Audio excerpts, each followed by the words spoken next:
Welcome everyone to Indianapolis for the penultimate round of the Simrigs Sprint Series.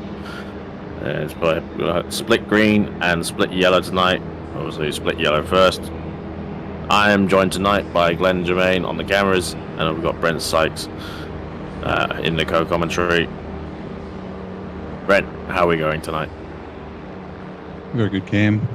Very much looking forward to this round.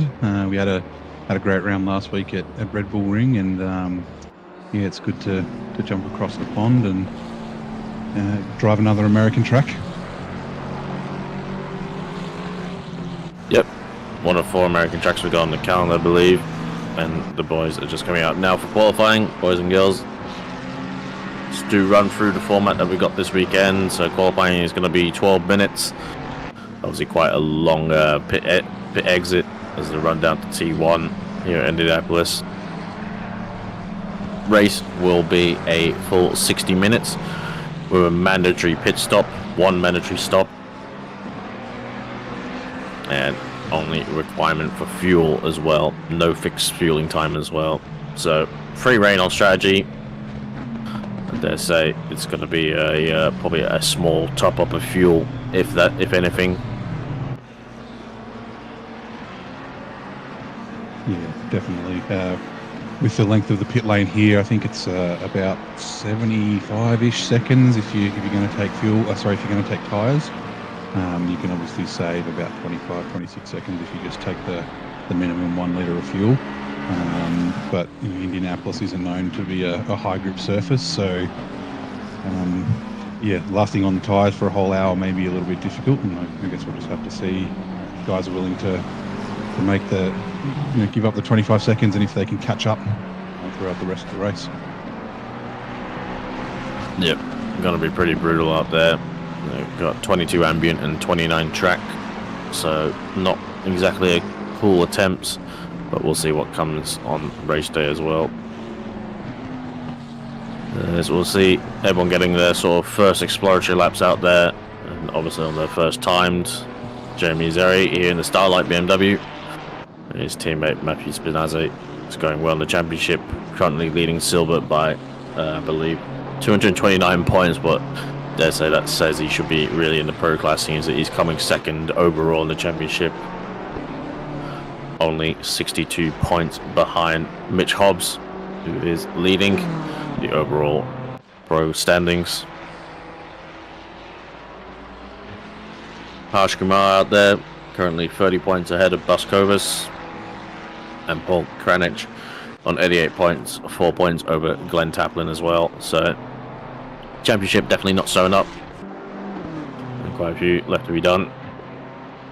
We've got really no references for what is a quick time around here, but I'm sure probably looking at the first lap by Mitch Hobbs there, probably looking maybe 34s, 33s to say the least. Yeah, I think I saw a few 34s in the server. I think a low 34 would probably almost guarantee your pole, but I imagine there's a couple of guys who can probably get that mid 34 in sort of the top 5-ish range, and it's a lot faster than I can currently get at the moment, I'll tell you that much. You and me both, and we'll be looking forward to our runs in split blue this time tomorrow. I've got no references at this track. I think last time I drove it was on a PlayStation Portable back when it was on the F106 game, so I've got a bit of a getting used to say the least, and we'll probably leave it last minute as I always do. A few cars have got a significant amount of BOP here. BMW's lost 9 kilos, as well as the Ferraris lost 3, so not too much for them. Honda's down 20. Other than that, nothing really too significant, other than the usual suspects, like the Bentley gets a lot of weight reduced, but also the stuff like the Audi is no fun allowed, so therefore it gets a lot of weight on. So we did have John Sinikas doing the Monday night track guide, and he's already Honda, and I believe it's one of the stronger, probably one of the strongest circuits for the Honda. There we go, Hobbs into the first run of the 34s, 34.8. Not a super long lap time here, and the 30s is generally on the shorter side for these GT3 cars. to see Godfrey here. Godfrey had a good run last weekend, coming, I believe, P2 in the first race around Red Bull Ring, despite his much cursed livery. Yeah, it's definitely a livery that is a thing. We seem to see it a fair bit.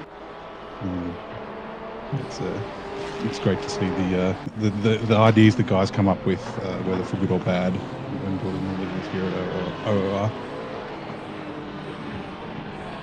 Yeah, exercising the freedom they have with liveries, and showing us sometimes why that is a curse, not a blessing.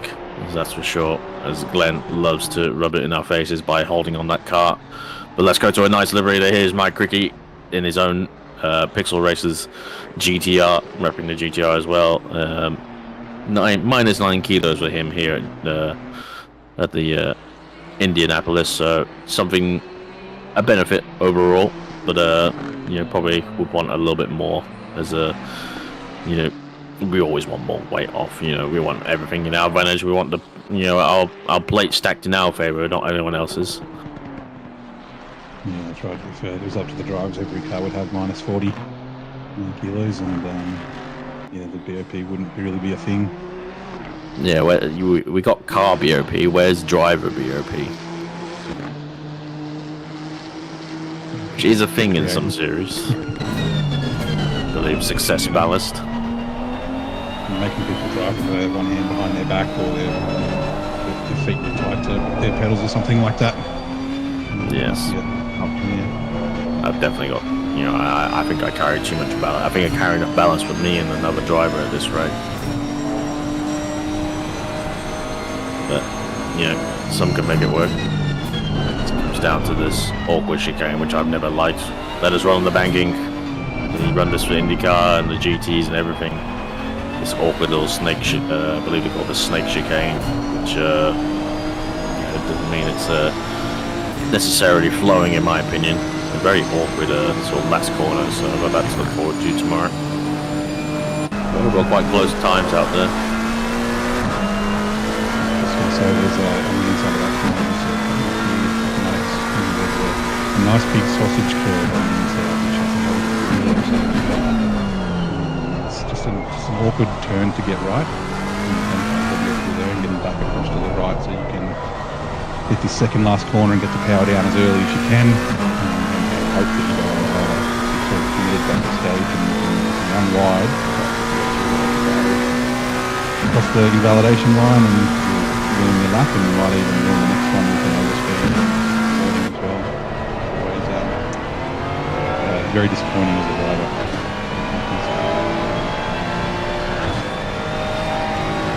Absolutely. Quite an acute last series of corners. And that was next chicane. I've seen a few people make it into a passing opportunity, but then I've seen an equal amount of people make it into an absolute car crash opportunity as well, with let's just say missed braking points and then going for a small hop and a skip over the curb that you mentioned beforehand. So see Kumar here, 4 tenths up, running TC6 as ever in the Ferrari 296. So it seems to be the sweet spot for it. 5 tenths up, losing a little bit on exit, maybe scrubbed a little bit too much, but surely going to improve, maybe potentially up to P4, P3 up there for Harsh Kumar. Excellent job.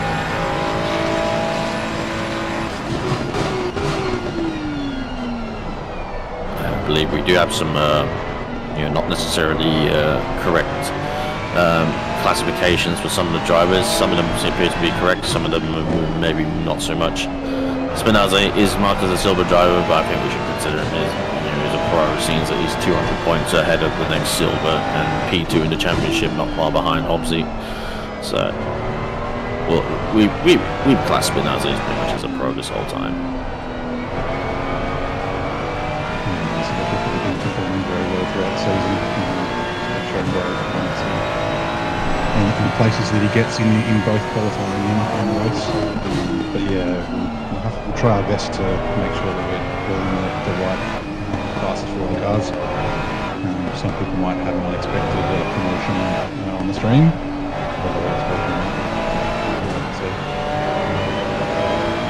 Absolutely. Kamar here, still 1/10 up. Let's see if he can extract it all the way to the end there. He's got a fair bit to go for pole. I think 33s were a bit ambitious of me. It turns out 34s seem to be only in the hands of Hobbsy so far. And as Jacob Maggs is done for the day, 1 minute to go. He's not going to improve, and Kamar is going to get another run if he's got the fuel and to improve a little bit, but no position gain, and dare say that he does not have enough fuel to go again as he pulls the car off as well. I get the feeling you're probably right about the potential for, you know, how much these tires are going to last around an hour here, especially pushing hard, because you know, those last few corners, particularly the last corner itself, look like it's going to really hurt the tires on the left hand side. Yeah, I'm not sure exactly what it's like in all the other cars. It's been a while since I've driven here, but in the Mustang that I'm driving, the front left tire is just always around 100 degrees Celsius, just because of the fast banking turns. So you have to sort of manage that with your setup and also your driving. I think that'll be fairly similar for most of the cars. And I think sort of the tire under load for those high-speed corners, it's kind of important to make sure that it doesn't wear down too much, otherwise you might have a bad time with track limits and getting speed from that final corner down the incredibly long straight. Absolutely. Rumble Roglaskovis, 2/10 up, 2.5, but dwindling down a little bit, staying about even in the GTR, up a P11 right now, and puts himself still P11, improves, but not enough, just short of McDowell as well. A little bit unfortunate, but a good effort by him. Wondering if maybe he ran out of fuel towards the end of that lap, because the Delta dropped off very fast. And very low on fuel.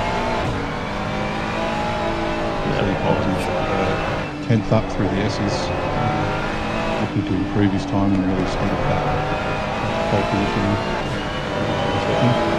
There's a driver up there, a bit of grass cutting on the left-hand side of the corner.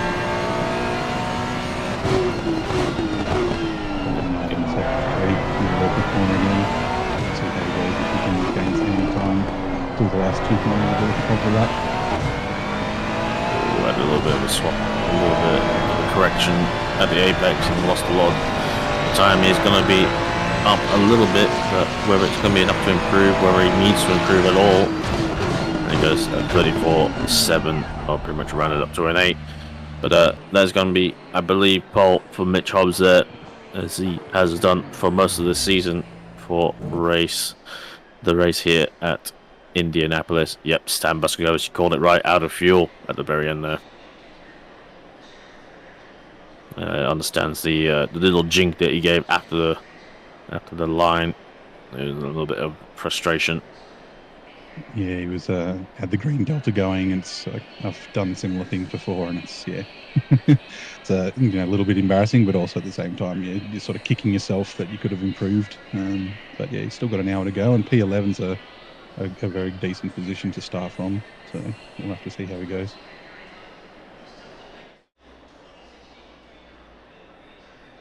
Absolutely. So we got a Ferrari 1, 2, 3, and 4, I believe, on the front grid. Might be spelling something of a recurring thing. Nothing to discount the drivers there. Obviously, Ash Walsh, definitely a standout performance from him as well. Up in the silver class, putting it on P3. And probably going better than the Audi that he used to drive in previous splits. Yeah, it's been a little bit of a trend with the split yellow this season. There's a bit of a Ferrari party near the top with Spinazzi sort of in and around it. But yeah, definitely here with all the slow speed corners and the flatness of the track really suits the Ferrari. I think it's quite strong here, and we're definitely seeing that at the front of the grid.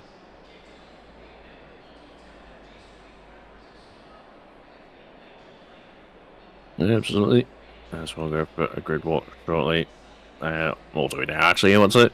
So we got Hobbsy on pole, followed by, I believe, Mags P2 as his sort of closest pro competitor by classification. Followed by Ash Walsh in the silver, 1-3. Kamar in the 17.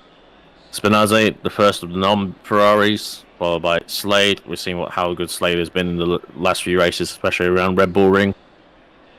Maddox in the 765 McLaren, followed by Wells in the 24 Ferrari. Sean Bob now makes up the second McLaren in the top 10. And then McDowell in the first of the Porsches. Good to see a Porsche up there. I believe it might be the only Porsche I think we got for this split. That is correct. And then the aforementioned Buscovas in the GTR as well. So running through these great liveries as well that we have in the grid. That one's a bit jumbled up on the side, but we'll gloss over that one. The Starlight BMW, always great, good for the supporting the kids out there in the hospitals. But Bob now in his Torba Cressor Messor thingy blah blah blah blah. And then the Lexus as well of Smith in the 347, Godfrey in the BMW, the cursed BMW. We won't look at it. No, look at it. Nope. Starlight BMW. There we go. As of Zeri, Sakanias, Malili, Sweeney, and Price. Taplin on the other GTRs as we start to get away, followed by Spence, Cricky, Jones, Lim, Bishop, and the other Taplin. I was going to say, we only got one Mustang in this whole split, and forgot the Mustang has even been added to the game at this rate. Definitely choosing to be a mixed bag. I think some people like it, some people really don't. I think it's a very mixed bag car from what I'm hearing.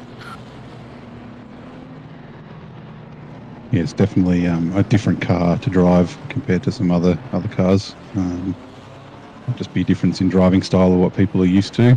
But yeah, the split yellow, I think we've got 2 signed up. But yeah, obviously only one here tonight. Yep, and I think this split's a little bit of an outlier. It's definitely a lot more popular in other splits. I know our split, we got we got JC. And then I believe in split green we've got in our split as well, we've got the old GTR Alpha runner of Ashlyn Reynolds, who, to be fair, he could drive, an Audi shopping trolley and still put it on pole, probably. Yeah, we've got a fair few. Reynolds, Potter, Brooker, Conboy, McDonald, Payne, myself, and Brimblecombe, but I think Sean's been away for a little while. Yeah, and we've also got Squires as well, I believe, in the split red. Or maybe split green, sorry, as well.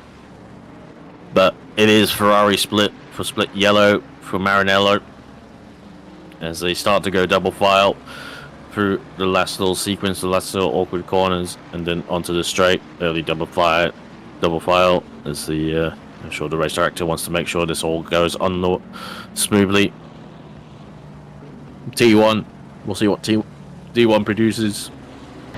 Split yellow, a little bit infamous. Oh, Cricky, what are you doing? That's not the plane, Cricky. He's all the way off, all the way back at the back of the grid. I wonder if he's gone for a smaller. Oh, he's had a spin. Oh no, that'd be awful if we were to find a replay of that. But we'll wait. We'll get the start, and we'll forgive him of the embarrassment for now. As they start to go 2 by 2 for the grid and waiting for the green lights. Where are they? They're not even on this game, but we've got a green flag. That'll do. As they go for a short burst, and it looks like a good run from Hobbs as well as Walsh as well. He's going to draw alongside Mags, and everyone's kind of just following suit so far. I believe, Walsh with the nose ahead, but is he going to make it ahead by turn 2? They're side by side. Wash still on the outside. Oh, there's a small contact for both of them as Mags gives him a little bit of a hip and shoulder, and he's going to fall back into the clutches of Kumar. But he's going to have the inside line for turn 4 and should hopefully be able to iron it out into the, and gets ahead by that. Oh, we got a McLaren going off in the background. I think that is Maddox. As they come around for turn 5 and 6 as well. Onto this short little back straight, wide enough for many, and hopefully we don't need to put that to the test. But a fairly clean start there by split yellow. Yeah, saw a couple of little yellow flashes in turn 1, but made it through. This turn here can be a little bit of a, as we see, a couple of yellow flags coming off the mid straight there. Again, it's another corner with a nice big sausage curb on the inside, and if you bounce it, you get running wide as you see contact. there against the BMW, heading on to the back to curve section of the track.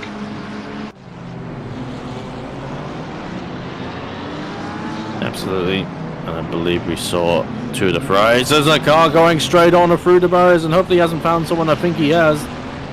That might be Barker. Sorry, not Barker.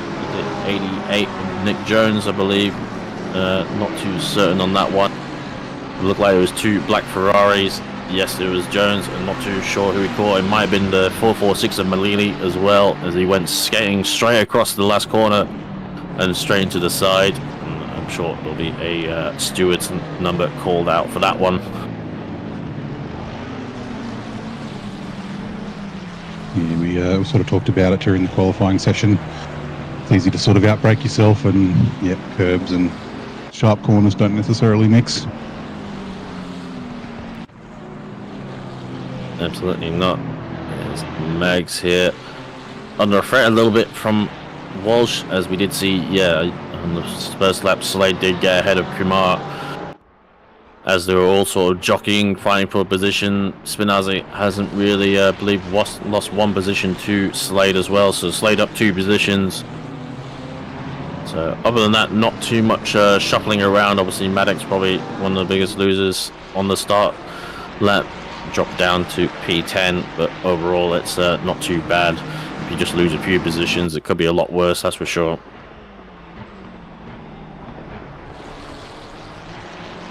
Obviously Hobbsing out with the fastest lap so far, but it is the first lap and it doesn't really count for much. And we'll see what the pace is going to be. It's going to be trend setting at Buscagoba's right behind the Lexus. He's going to find it a little bit difficult to get past that thing as well, because it's a rocket ship in a straight line. It even makes the GTR look a little bit slow at times, as I'm sure he's going to start going up to the tailgate of Bub now as well, putting him under pressure. As Spinazzi having a look at Kumar, but it's too far back to make a move so far. Just letting him know he's there. Just jump out into his mirrors. Building very close there. Building a little bit of a train through this this group of cars here. We're going to have to see, if they can hold it together, or if guys are going to make dives and try and get the moves done. Yeah, looks like a good start by Price, all the way up to P11 now. It's in the Ford Mustang. It's a good job by him as well.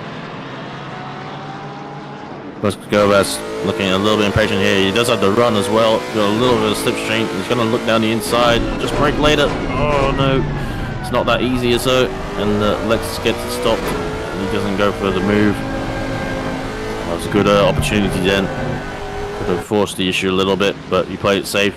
Can't discredit them, that's all. But as Alexis goes wide and he goes for a round, and he's gonna find the inside curve, inside Armco a little bit, but does get going. I think he'll get away with damage, but he's gonna lose a bunch of position. Although he said he looked a bit taily already on the first couple of laps, and they say running a little bit wide, and he's gonna drop all the way back to who knows what this stage. That is gonna put. I think that might be the McLaren of Bishop right behind him, so it might be between Marsh and Bishop, I'd estimate. Yeah, just running a little bit wide there, touching the outside tyres on the grass. As you come out of that exit, slow car running there. Yeah, we've got Maddox running slowly there. I'm not too sure what that's about. Whether he's had a moment as well coming onto the last corner. It's we're only 5 minutes into the race. It's quite early to be making these mistakes, and it's only going to get harder down the line. That's for sure. Especially with the tires. If you want to go to full race without taking tires, going for a little pirouette on the first lap is not a good way to bed them in for the rest of the 60 minutes. Maybe he was getting off some marbles or something like that.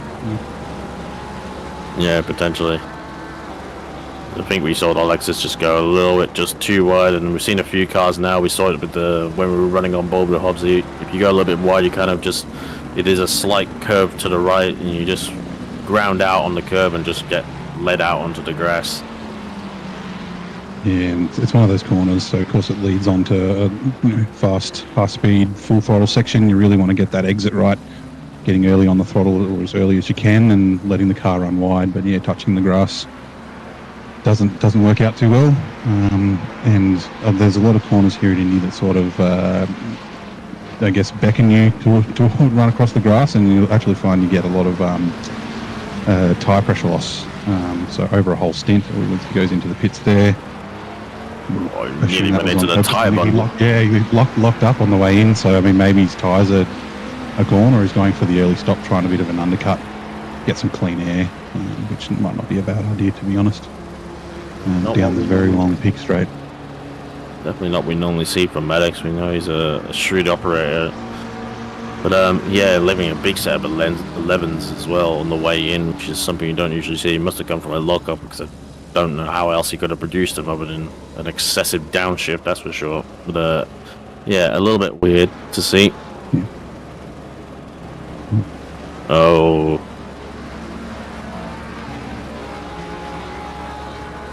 Oh, he came in, but then aborted. Oh, lucky he don't get punished for it, and lucky he doesn't cause an accident as well.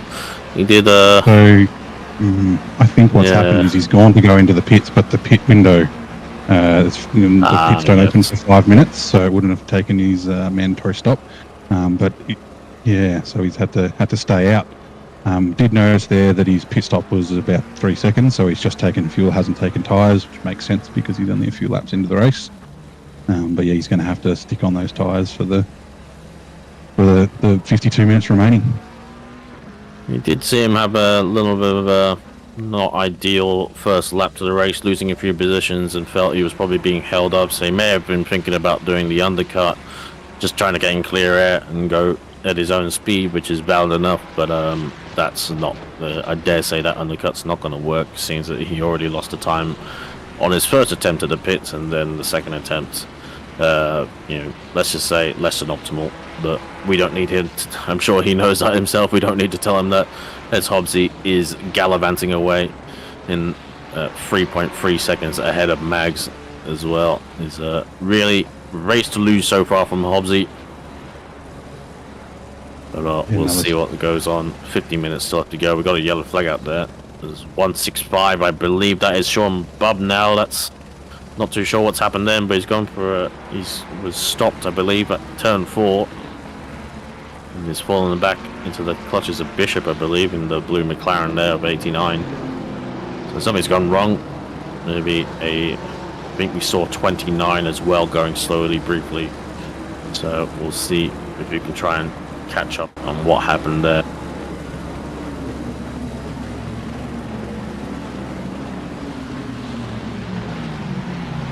Ooh, we got someone's missed the braking marker there. Yeah, the 24 McLaren Ferrari, I think, just went right through the polystyrene boards. As I think there was I think 2 people going for moves, and I believe that was the 446 of Malini getting ahead of Bishop, but the 24 of Wells, as it turns out, as Malini goes for an inside move, has a look, has his nose in, but Bub now sees him coming, and Bub now comes into the pits as well. Is he going to end the grass as well? Ooh, he gets 2 wheels on it, but gets away with it. Yeah, it's a little bit of an awkward pit entry. It's on the exit of that corner, and then the pit board marker, the 50 kilometre an hour sign there, is kind of around the corner, and if you're not paying attention, it kind of sneaks up on you. So getting a penalty for speeding in the pit lane is kind of easy if you're not careful. So hopefully we don't see too many of those during the race, but it'll definitely spice things up if guys aren't paying enough attention coming into the pits. Yeah, speaking of penalties, we've got a few been dished out so far, one of them being for Liam Taplin on lap 2, causing a collision and being given a 15-second penalty as well. I believe Nick Jones has also got a 15-second penalty, but we'll wait to see what that one's for in the steward box. So yeah, few misdemeanors going on out there. It's not what we like to see, and hopefully things can cool down from here on in.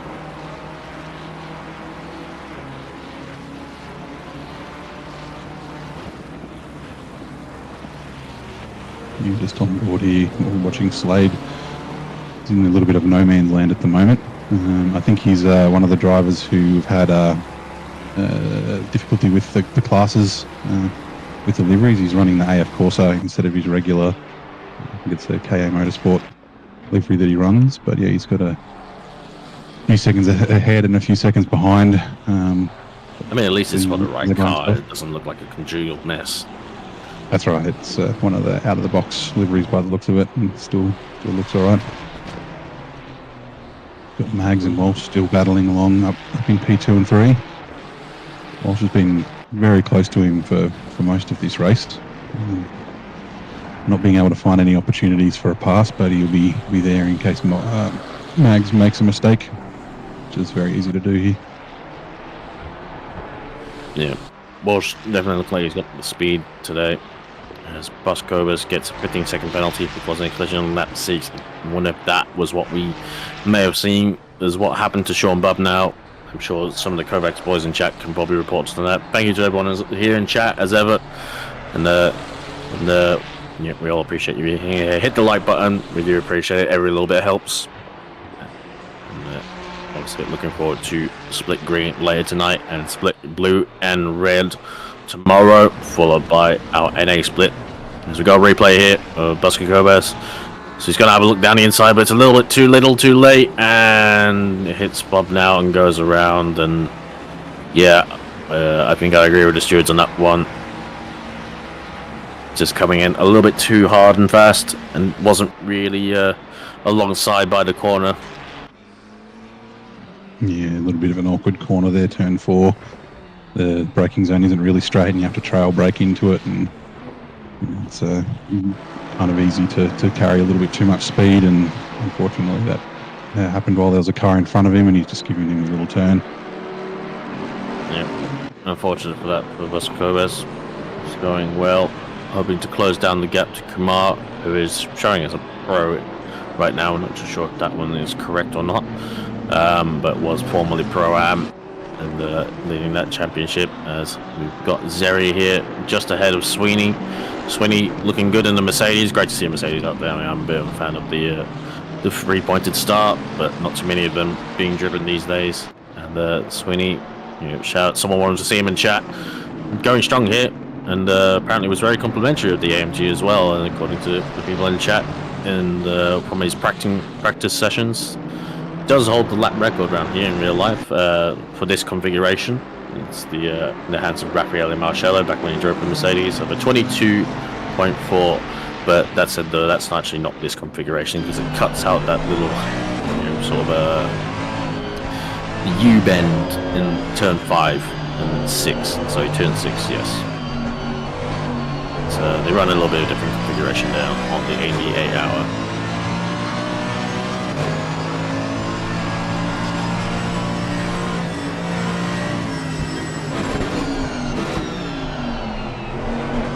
A straight line battle between the BMW and the AMG is not going to be as drastic as it would be between other cars. They're both fairly quick and fairly torquey, and also produce good downforce. But we'll see. As Sweeney, I think he knows he's on stream, give it a little bit of a wiggle, whether that's just an intimidation tactic or whether he knows he's on stream. But focus on the driving, man. Get past cleanly.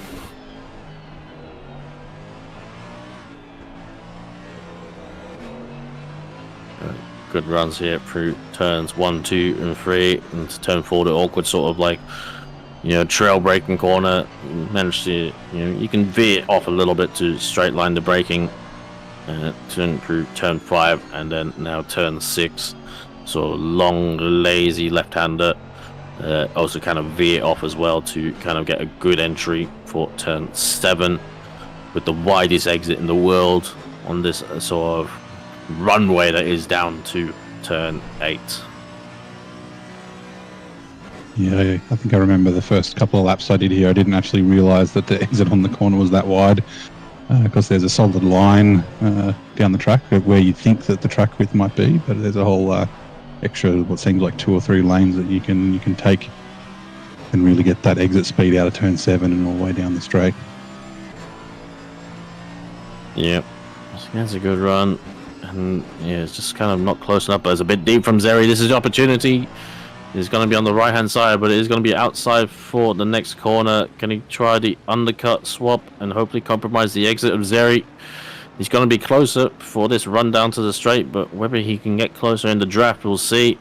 He's going to tuck in, head down like he's in a go-kart, and hopefully gets a run for turn one, closing in very ever so suddenly, but the BMW's got good top end. They're breaking down. Defensive there as well, covering off the dive down the inside. These two are definitely turning on, and we've got Sicanius behind in the McLaren, who wants to join the party as well. Oh, Sweeney gets very close on the braking into the back of the BMW, but gets it stopped and gets it turned in nicely. Looks like he's got a good run through turn 6 here. He might be able to get on the throttle nice and early through turn 7 and try move down the next straight. Definitely putting the pressure on. Yep. MG is definitely one of the oldest, sort of chassis on the grid now. It's had this 2020 Evo package. It's older than some cars even. And obviously the base car was introduced in 2016. So it's getting on a bit. And I think, its overall competitiveness might be a little bit affected even in the sim as well as real life. Definitely the 6.2 liter engine is not allowed to breathe as as loudly as it could. I think as it definitely has a lot more power to give. It's quite muted these days, as well as the AMG being quite in the sim at least quite it produces somewhat good downforce for the kind of car it is, but also develops an equal amount of drag. As we got Buskovas having a look down the inside of McDowell in the Porsche, the GTR and Porsche. Anyways, and McDowell fends him off, but I dare say that GTR is going to come back at him, but he knows he's got to kind of keep him behind because he does have a 15-second penalty, and when he comes to do his pit stop, he'll obviously not be in contention with McDowell, hopefully.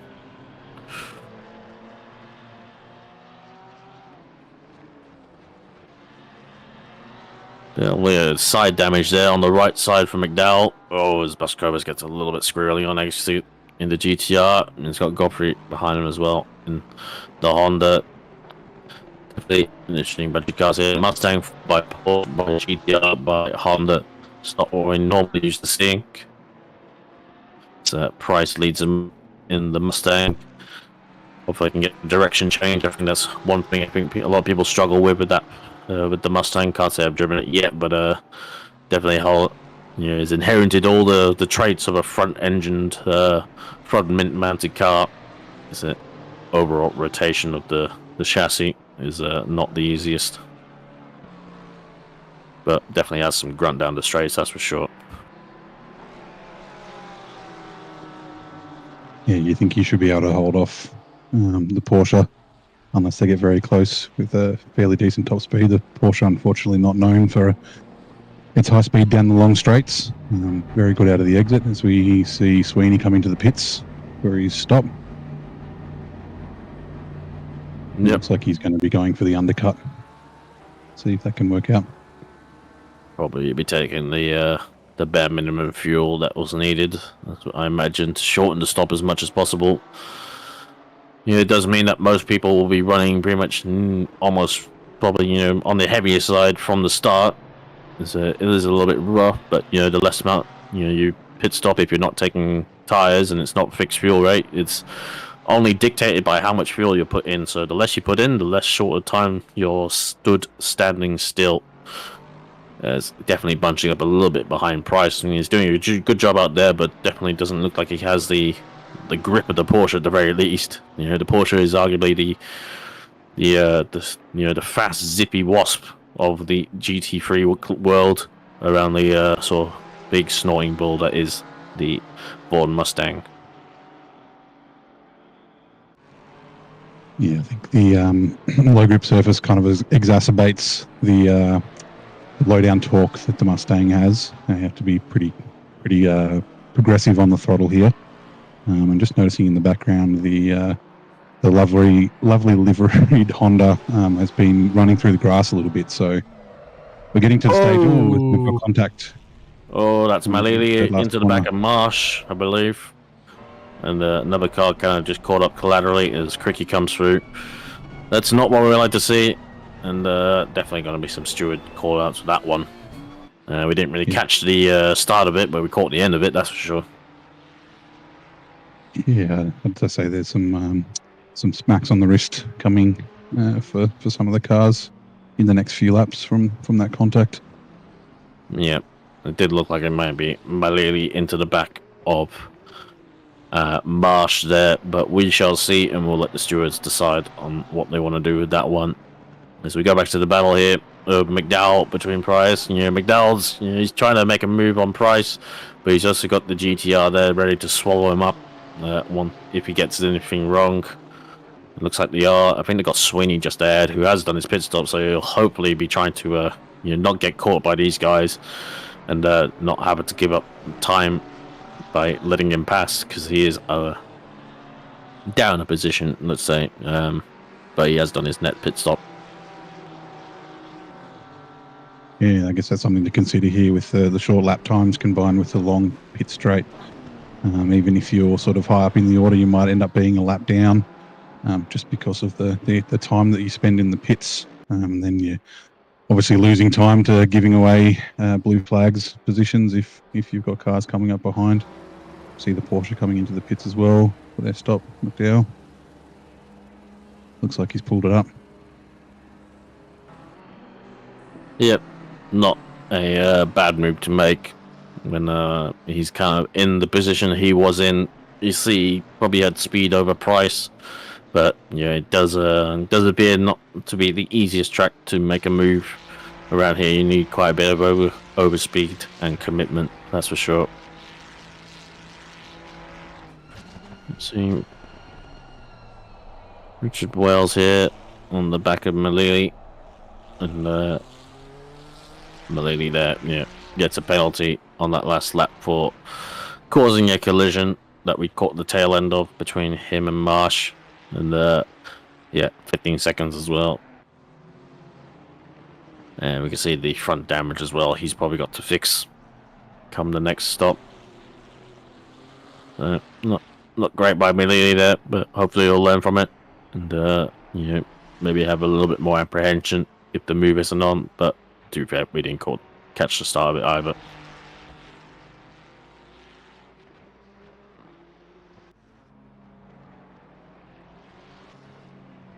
Approaching the halfway mark so far, and Harsh Kumar, our top runner, who has done their pit stop. And you should see where he comes out. We saw him, I believe, in P5 last time around, behind Slade.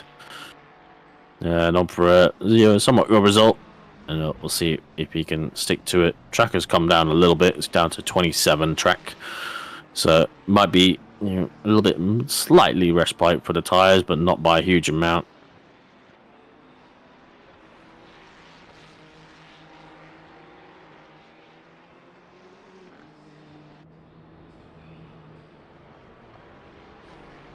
And Evans in chat, Sweeney has taken tires, so that's not going to be... maybe he feels like he has to, but that's not going to help him in the immediate future, as I dare say he'll be undercut quite severely.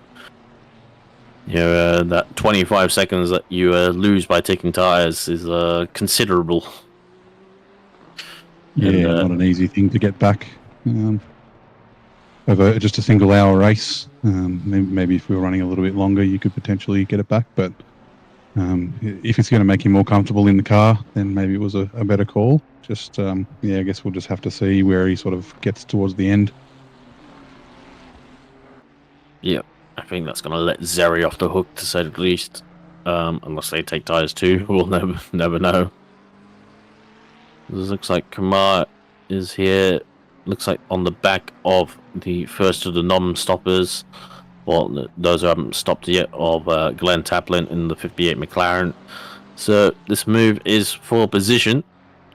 Isn't obligated to get out the way. Although some drivers, they know that you're quicker, and they know they're not really fighting you. So some like to get out the way, but they're not entitled to. And Kumar will want to get past him in short order.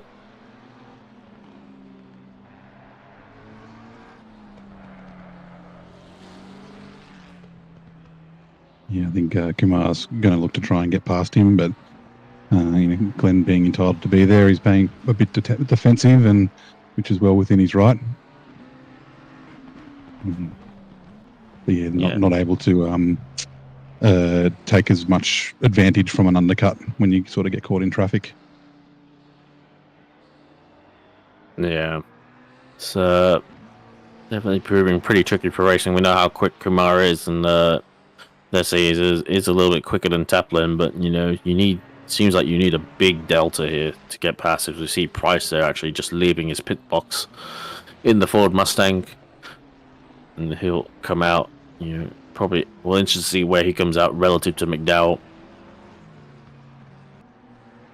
Yeah, looking at the chat, looks like McDowell might have taken tyres as well, if that information is correct. So yeah, definitely a couple of cars going for the fresh rubber. They're the ones out there, and if they, they're entitled. As there we go, Kumar gets a run and goes down the inside of turn 6, and gets past Taplin. Yep, gave us a good battle as well on screen, so can't complain. But yeah, to be fair, the drivers out there, if they feel that they can't do it, then they're completely entitled to take tires. That's you got to race to your own strengths, not what is necessarily going to be the optimum, because sometimes that just doesn't work, and you've got to kind of just face backs, taking tires while it loses you time. It gives you a little bit more comfort under the car, maybe at a track that you're not really that familiar with and you're not that comfortable with. Then that's fine, that's completely fine.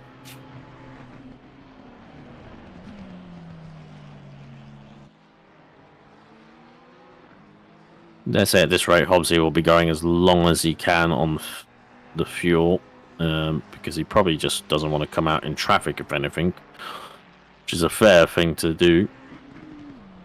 He's going to come out behind.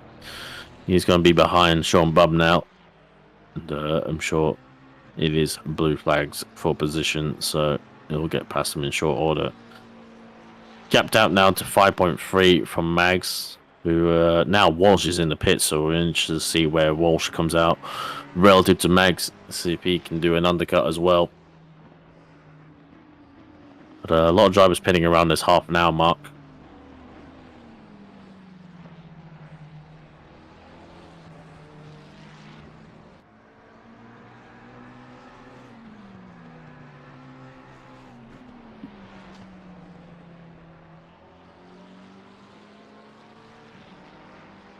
I'm just having a look at the times at the moment. Everyone seems to be sort of spread out a fair bit.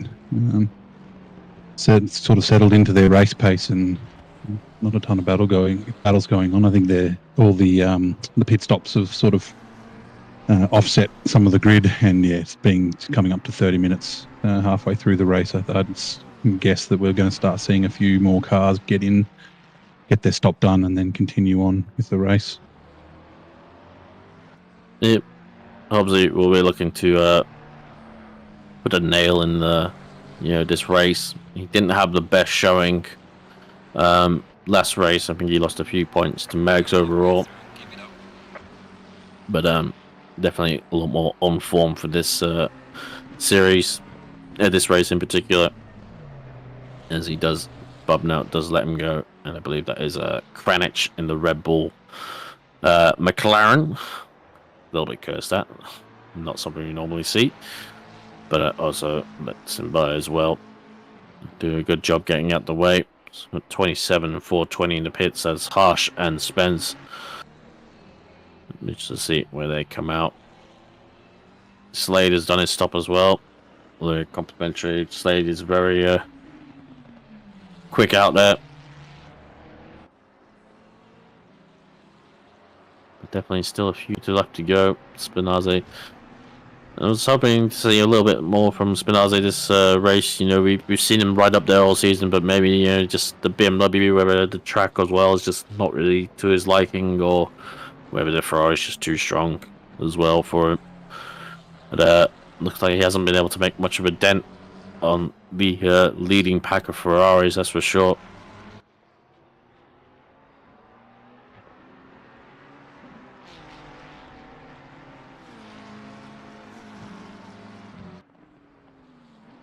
See Buscobus in the pits as well.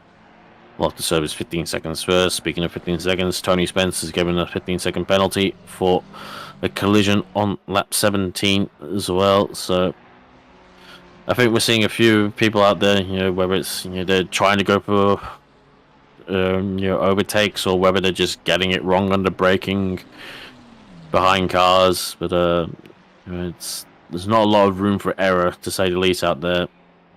And there's small margins between an overtake and a crash somewhat.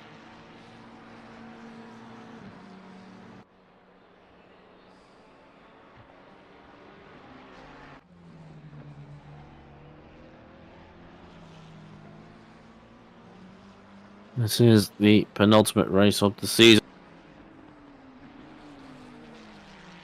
So we will be going to our lovable Bathurst for the finale, for everyone to wrap up their championship bids. Some of them might be able to wrap it up before even this last race, but we know what kind of content the lovable Bathurst can produce, as Buscobus has got himself a drive-through penalty on top of his unfortunate 15 seconds as well. So bad to worse for the GTR driver.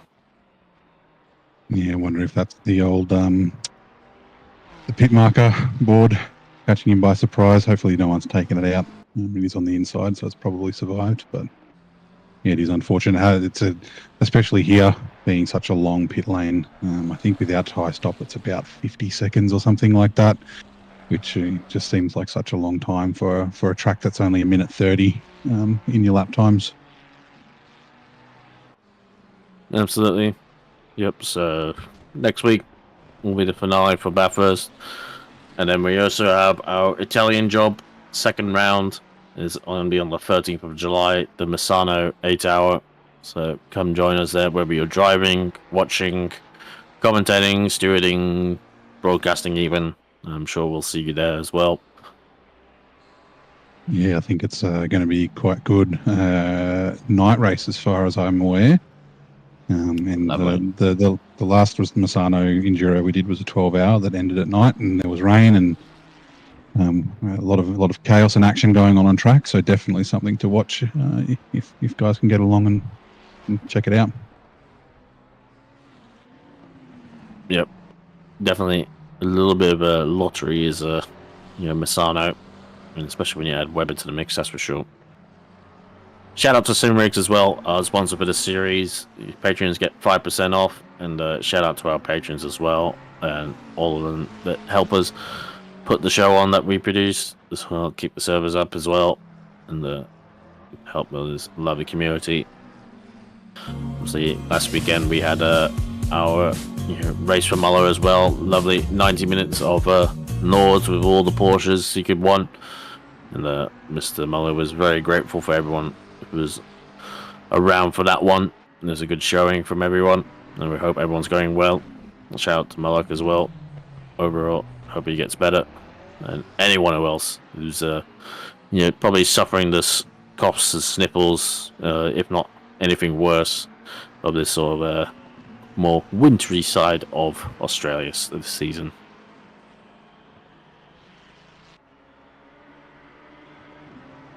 So Bob now clears, and he's gonna have Walsh right behind him. So Walsh has dropped back a huge amount. So whether he took tires or not too certain on that one, but looks like he's gonna clear Maddox right now. He gets up the inside and is just gonna clear him by turn 2 as well. So get the feeling maybe Walsh has taken tires, seeing that he's dropped fairly far back from where he would be if he wasn't, seeing that Kumar and Slade are much further ahead and have done their pit stops as well. Yeah, now the pit stop starting to... Ooh, yep. Causing a collision, 15 seconds, unfortunately, for Slade there. Yeah, it's going well for Slade, and that's going to ruin it, isn't it? Yeah, with all the pit stops sort of shaking out, the cars are sort of starting to get together again. I think once we see everyone on pit, we may see some runs towards the end of the race.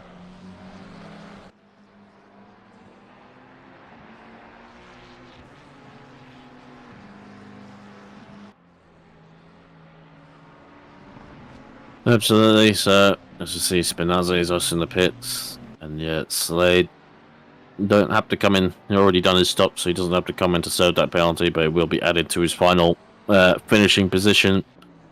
And dare say it's going to cost him maybe a position or two at this rate. There's Kumar here coming up to the back of Taplin. You know, these drivers who haven't stopped, they're entitled to fight. You know, maybe they don't really get a chance to fight anyone being where they are. So they're entitled to do it. They're not just obliged to get out the way because they're going to, you know, hinder someone else's race. So that's just tough luck, frankly.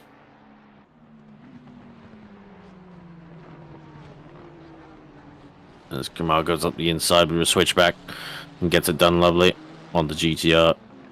Nicely done there. It is one of the sort of disadvantages to boxing early is that you might get caught up in traffic. It is what it is. As it looks like Spinazzi has managed to jump Kumar and obviously probably going to get ahead of Slade at this rate as well with the penalty he's got.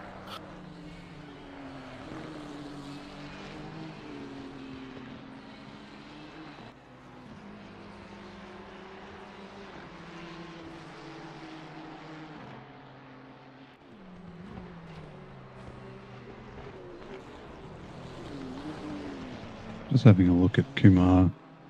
So he's in P5 at the moment with Hobbs and Mag still to pit. Just looking, trying to figure out the time between them where he's going to shake out once the two leaders pit there. I think his pit strategy's worked quite well for him, keeping him near the top.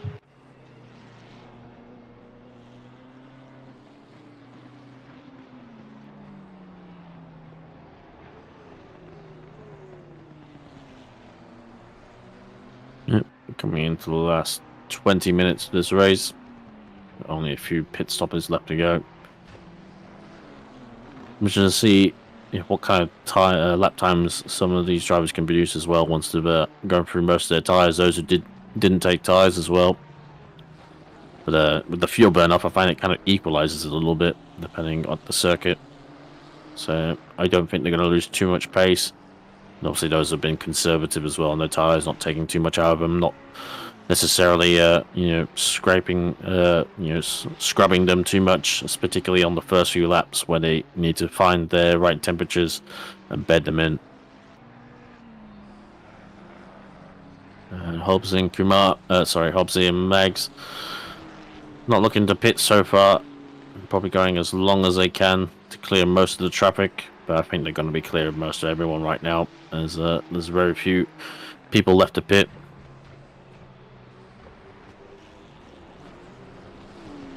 It looks like it's been a half-decent recovery for Bob now as well. We did see him get turned around by Buskovas, and he's managed to find himself back in P10. Probably going to be at least P8 by the time the two Taplins box. And overall, not too bad, as well as also for Maddox as well, who has gone a long way on those tyres. But, you know, to be fair, if everyone else is still not taking tyres, then he's going to be in the same boat as everyone else, which... yeah, not too bad to come away with a top 10, seeing that he had 2 attempts at pit lane entry. Yeah, I'm just hoping that the guys that haven't pitted yet remember that this week we do have the 50-minute pit window. It's only open for another 14 and a half minutes, even though there's 19 minutes left in the race. Yeah, obviously wanting to get in if they're running long, as close to that 5 minutes as possible. And then just do probably 2 or 3 laps towards the end of the race and then call it a day.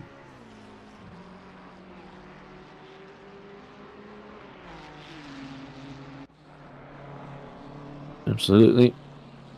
Spinazzi, dare say, probably looking good for a P3 here. Once Slade clears, and I know he knows he doesn't really have to chase Slade either. He is just up the road with him, but he's got a 15-second penalty. That's going to get put him well back. So Spinazzi just has to follow him home, and I'm sure he'll probably be able to have enough under him to keep Kumar at bay if he needs to. He's got 10 seconds as well. You know, it's just needs to follow him home and probably get a P3 for his efforts.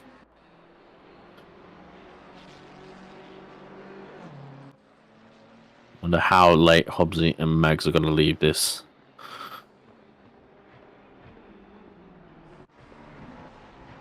Yeah, I'm wondering if it might be when one pits, the other will. Or at least maybe when Hobbs pits, Mags will jump in there. I doubt you'd be able to get a 10-second undercut.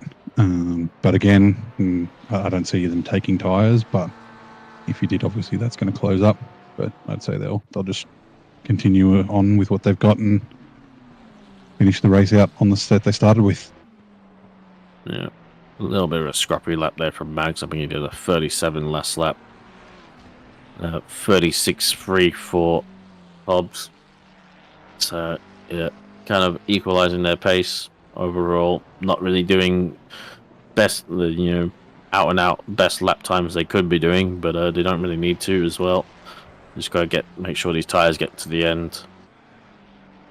You'll go through a slight heat cycle as well as they go through the pits. They won't be stopped for much time, but they will come down a little bit in pressure and temperature. Running down the pit lane at what I believe is 60 kilometers an hour, or is it 50? That shows how much I know the pit lane. Yeah, 50. I've been caught out before. The surface of the tyre kind of cools off, and if you push too hard through the twisty sections on sort of your outlap, you can get a bit of graining on the front, which obviously isn't ideal. So yeah, that first lap or so, you just need to let the tyres come back up to temp, and then you're ready to go again.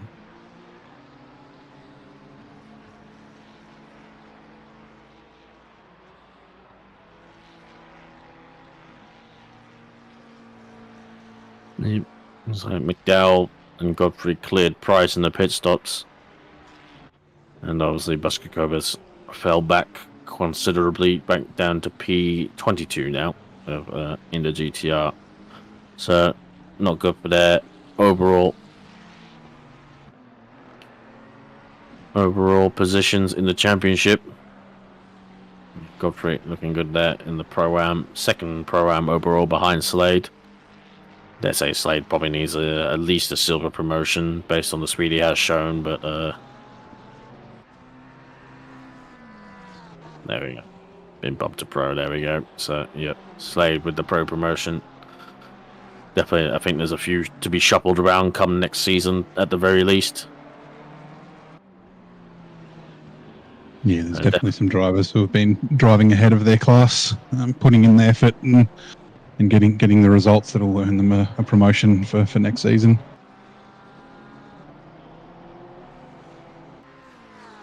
No, we don't want the close up of this car, Glenn. But we're gonna get it, aren't we? Anyway.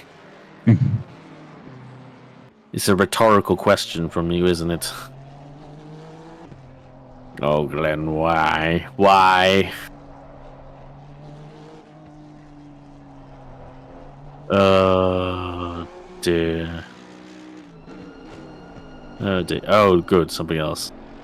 Got the Sweeney, who did take tyres, we do recall. He's going to be all the way on the back of Cricky in the GTR. Should have some fresh rubber, at least under him in the Mercedes. Gets a better run than Cricky for that corner, but the GTR managed to equalise things on the power exit. Come down braking for the last corner. That's a little bit of a missed apex there. But Cricky, that's the annoying thing about that corner. They can go as late and as deep as you want, and you'll still have the inside for the next corner.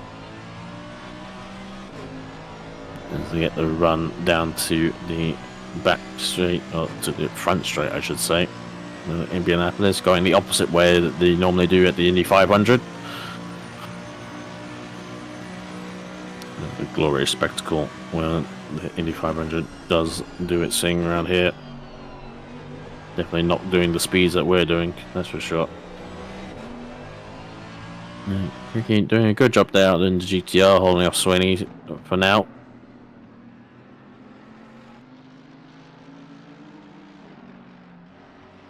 Two wheels on the grass, right onto the grass there. Yeah. So not ideal. Like I said before, there's a lot of places that you touch the grass and you'll get tyre pressure loss. At least there's only 13 minutes left in the race, so if he's getting it, it's not going to be a problem for too long.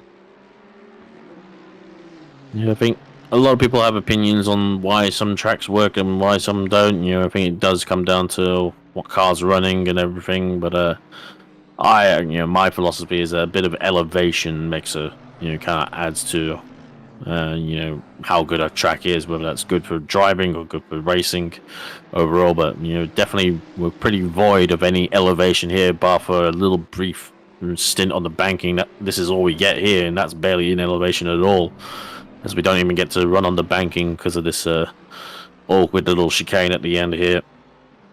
So yeah, very flat circuit. Might be half of the reason why the tires are suffering for the most part around this track. There's not really any camber to work with the car to help it, but then again there's no off camber as well to work against it. Yeah, and the infield is surprisingly bumpy. While there's no elevation as such, that's quite a few bumpy sections coming through corners and that sort of thing that can unsettle the car. Yeah, something I'm gonna have to find out when I do my practice laps. That's okay. I'll just steal one of Peach's setups. We're sitting here with Kranich. I think he's the only car remaining that hasn't pitted. He's got 7 minutes to make his move, or he'll be... Oh, sorry. Yeah, we'll also Hobbs and Mags. They were off the timing there. But yeah, it's getting there. They're going to have to pit in the next 7 minutes or take a penalty. I think it's a disqualification if you miss your pits. Is that right, Cam? I wouldn't know. I'm not fallen falter of that rule, thankfully. Yeah. But it's not a light penalty, if I recall. Yes, but we'll see what they do. I'm sure Kranich with his usual strategy of going to the very end as far as he can. And to be fair, this is a race where it doesn't really hurt if you do go as far as you can on braking. As we see McDowell and Bub now there in the battle for P8, looking a bit juicy to say the least. Oh, as I said that, I think McDowell's gone around. The commentary curse has struck again, and Maddox comes the victor.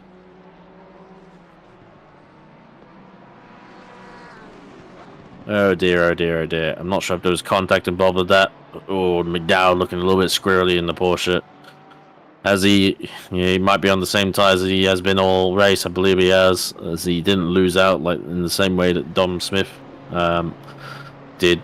And yes, gonna be interested to see what happened to McDowell there. Might have just had a rear locking or maybe a bit too much inside curve. He's going to come under threat now from Zeri in the BMW. If he has had a spin, it's going to be a long last 10 minutes on a fairly worn set of rear tires. And once the rear tires go in the Porsche, it's day done pretty much, because all the weight just starts to scrub, make those that rear axle slide at every opportunity. Yeah, I think he's going to have his work cut out for him for the next 10 minutes with the tyres in the state that they appear to be in. And he's done well to stay ahead of the BMW there, but yeah, not completely out of the woods at the moment.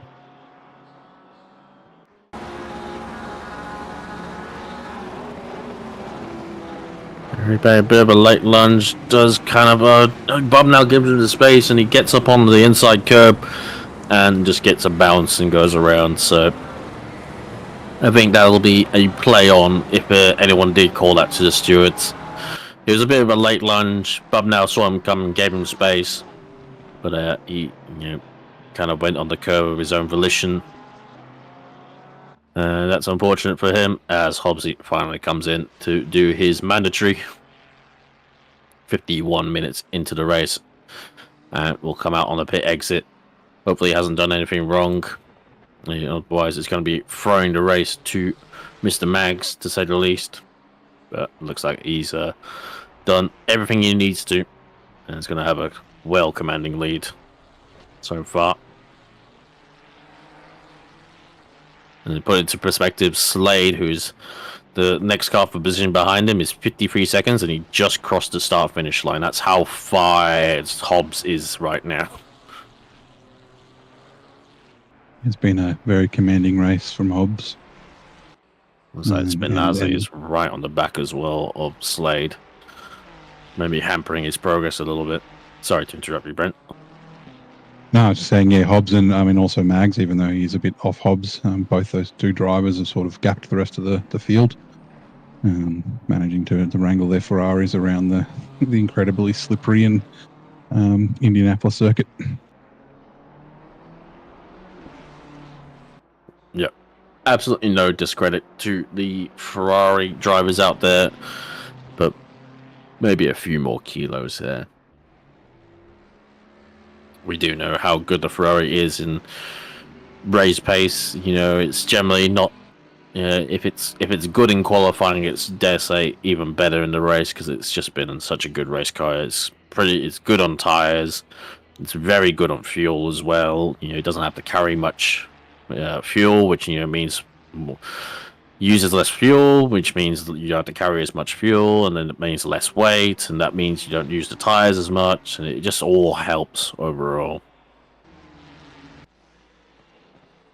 As we see Mags come and gets his mandatory stop on the way, not going to be as far ahead of the 560 who is crossing the line just now, and he's going to filter between a couple of lap cars, I believe, Buskakobas and Malili for P18 and 19. And hopefully they cause no trouble for him.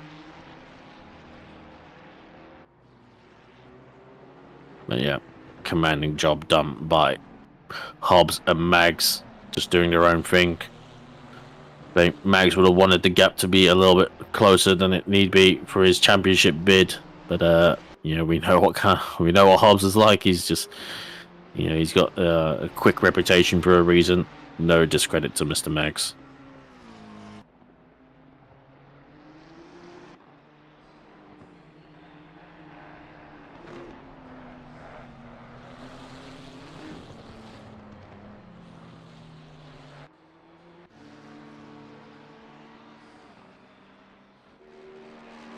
Crick here has got Sicanius behind him for position, and looks like Swingy has managed to clear Cricky as well.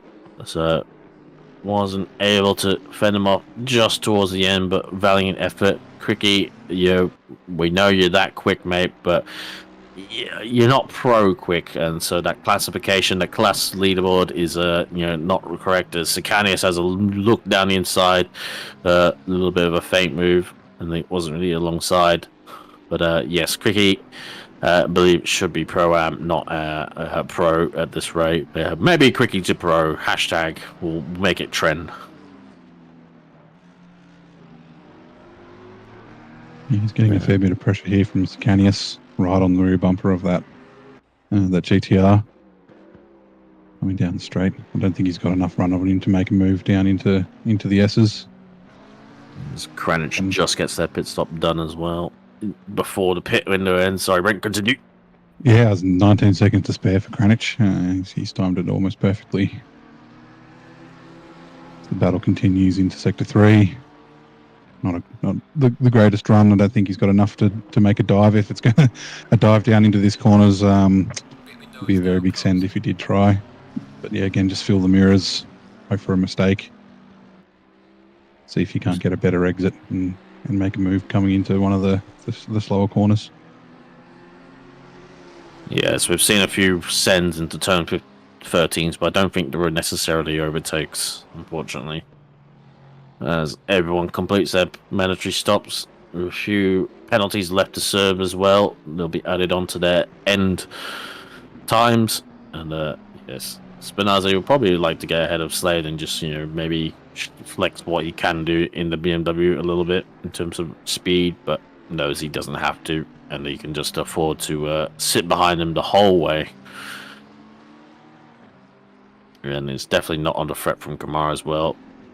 Kamar, that said, though, got Walsh behind him for 4 attempts, so that battle kind of resumes of Walsh. We're not sure. I believe he may have taken tyres at this pit stop, and we'll see what he can do. 3.5 minutes, just about left to go. Might get about 4 laps left, depending on when the leader crosses the line.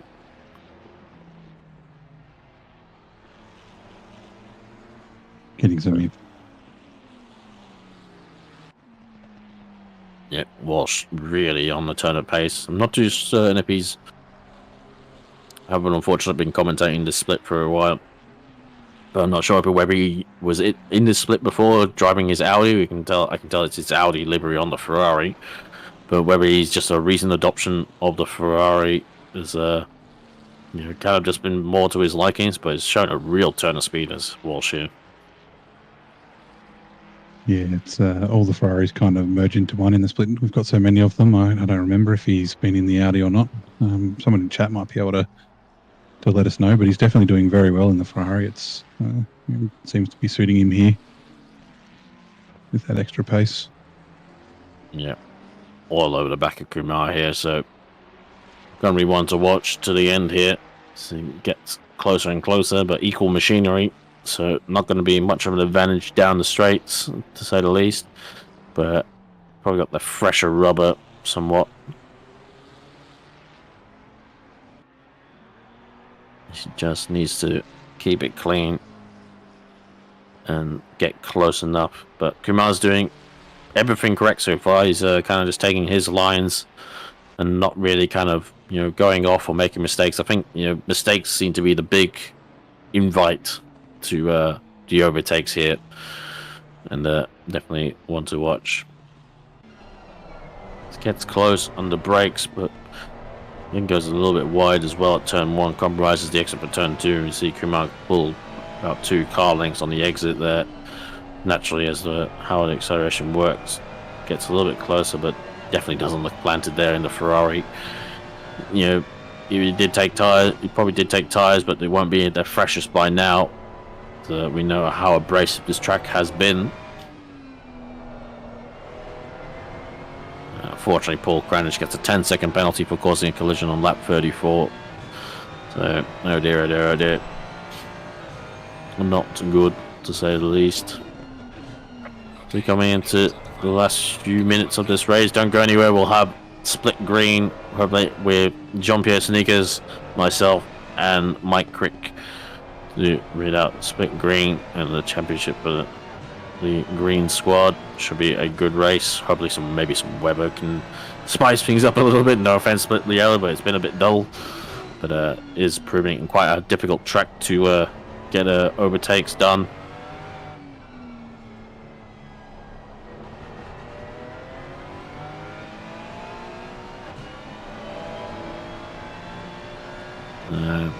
Not too sure. I believe the fastest lap is still held by Hobbsy, I think, from pretty much the start of the race on a 1:35.8.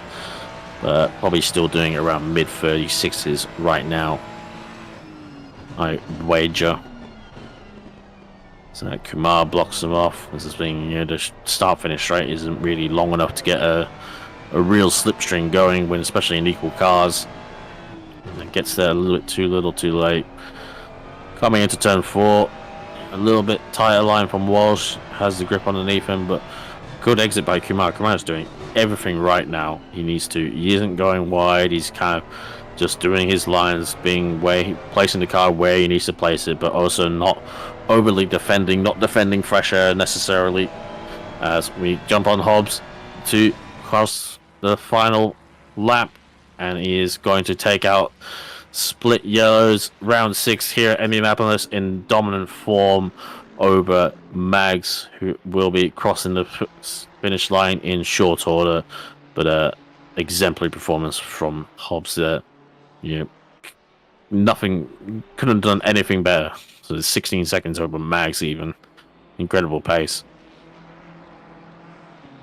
Slade here to cross the line. Currently as P3, but will drop back and give that P3 to Spinazzi. But might just be ahead. Well, it's going to be very close between the gap between Slade and Kumar. Is he going to be close enough? I think Kumar's going to be clear of Walsh, as Walsh, I think, has made a mistake as he's dropped back a second. That's that, but a good drive from Kumar there. Great defensive drive. Oh, that might be, Slade might be just safe with that to stay ahead of Kumar. About half a second by the looks of it. Very close in the end there, even though the drivers were actually 15 seconds apart on the track. Yeah, with half a second in it. Followed by Walsh, Maddox, Bubnow as well. Good recovery drive from Maddox and Bubnow. They didn't have the best of starts to this race. Price in the Mustang and McDowell in the Porsche to round out the top 10. There's definitely some good driving out there. Tricky race to say the least, with the the tire issues that we aforementioned.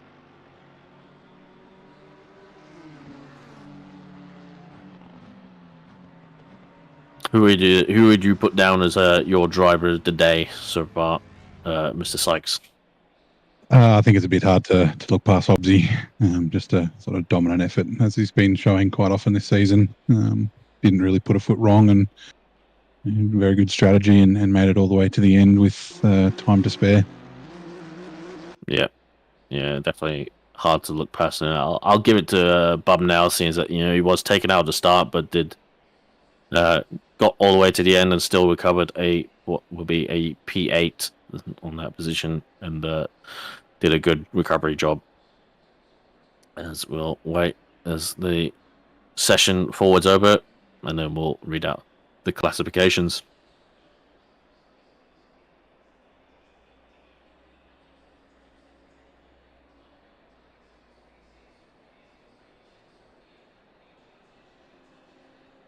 Nope.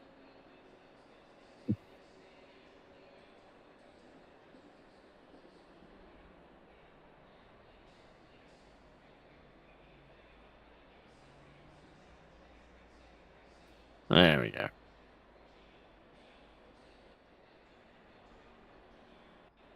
Green light, go, go, go.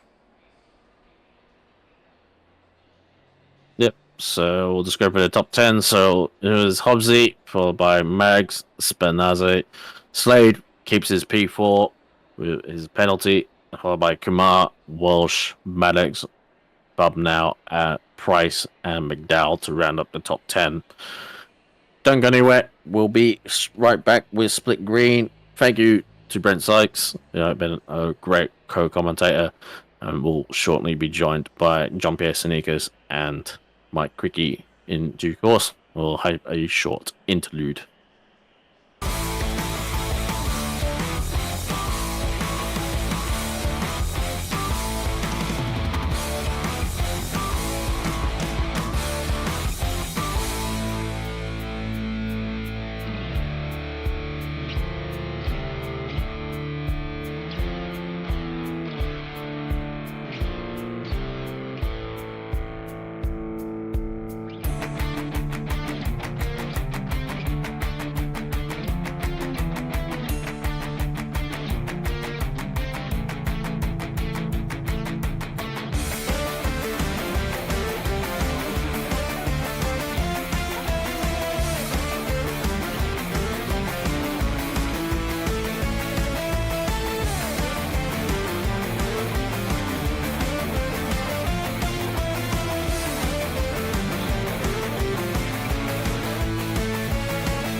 I'll click it in. Oh, Welcome back to Indianapolis, here for round 6, penultimate round of the Simrigs Sprint Season, Season 17. For Split Green, I'm joined by Mike Cricky and Jean-Pierre Sanikis. Lads, how are we? Yeah, good. How about you? I'm fine. I am good as well. I am looking forward to Indy. This first race wasn't the most exciting race I think anybody's ever watched, but it's a fun track. I quite enjoy lapping it, and very tricky track to get a lap together. So qualifying should be interesting. We saw Hobbsy in Split Yellow putting an absolute belter of a lap together to get pole, and going to be interesting to see what the guys here in Split Green can get up to. Yeah, I might not have had too many.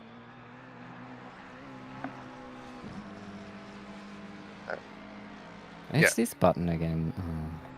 I don't think it's button specific. It's just this. Yeah, it seems to be any button, unfortunately. Sorry. I'll keep an eye on it. Anyway, it was a fun from the cockpit, even if there wasn't like super duper battles and stuff all over the place. But it's a great track. I agree, Peach. We were in agreement on this, I think.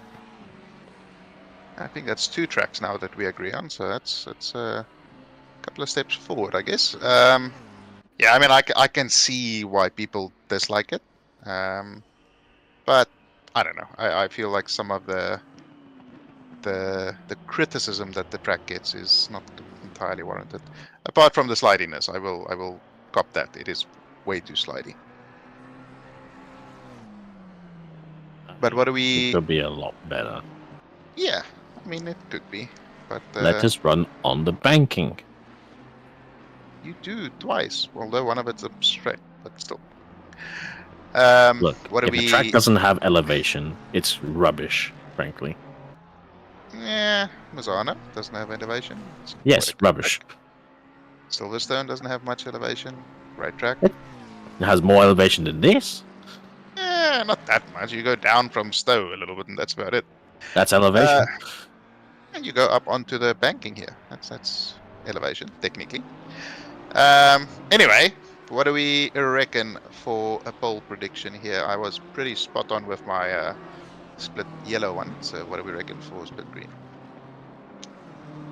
I definitely think the low. I think I'm going to be a little bolder and say we might see a high 34. I had no reference for this track, so I said 33s, 34s before. I think 33s is not going to happen. But we saw, what did we see Hobbsy do? I think he did a 34.797. Yes. So I'll go 34.8. See if anyone can match Hobbsy in the Ferrari. Which, we know what Connor Hine is like. Yep. I'll say a 34.9. I think that the Macca isn't quite as strong as the Ferrari is around here, and yeah, Hobbsy is a pretty special driver when he puts a lap together, like he did in the previous race. But yeah, let's just have a quick little run through the standings while we're waiting for the second half of qualifying to go through. We do have the aforementioned Connor Hine leading the overall championship. He is 102 points clear. So depending on what Taufik behind him does today, if Connor gets a good result and Taufik has a bad round, that is championship over, and Connor gets to skip Bathurst if he so chooses. Moe and Taufik is in P2. No, but and then Benjamin Hignett in P3. Actually, P4 and 5. Brad Cook, Liam Hamilton, both of them on 428 points. So a lot still to play for there in the top 5. In the silver class, we do have Brad Palmer and Christopher Taylor and Danny Vu as your top 3. Only 20 points between Taylor and Palmer, so all to play for there in the silver championship. In the Pro-Ams, we have Andre Costa on 196 points, John Rad on 155, and Brian Kong on 119. So still quite a bit to play for there, only 40 points in it between the 2 lead drivers there. And then in the AM class, we have John Carter, who is miles clear of anybody else. He's sitting on 231, Matthew Bolt on 124, Julian Gray in P3 in the Honda with 85.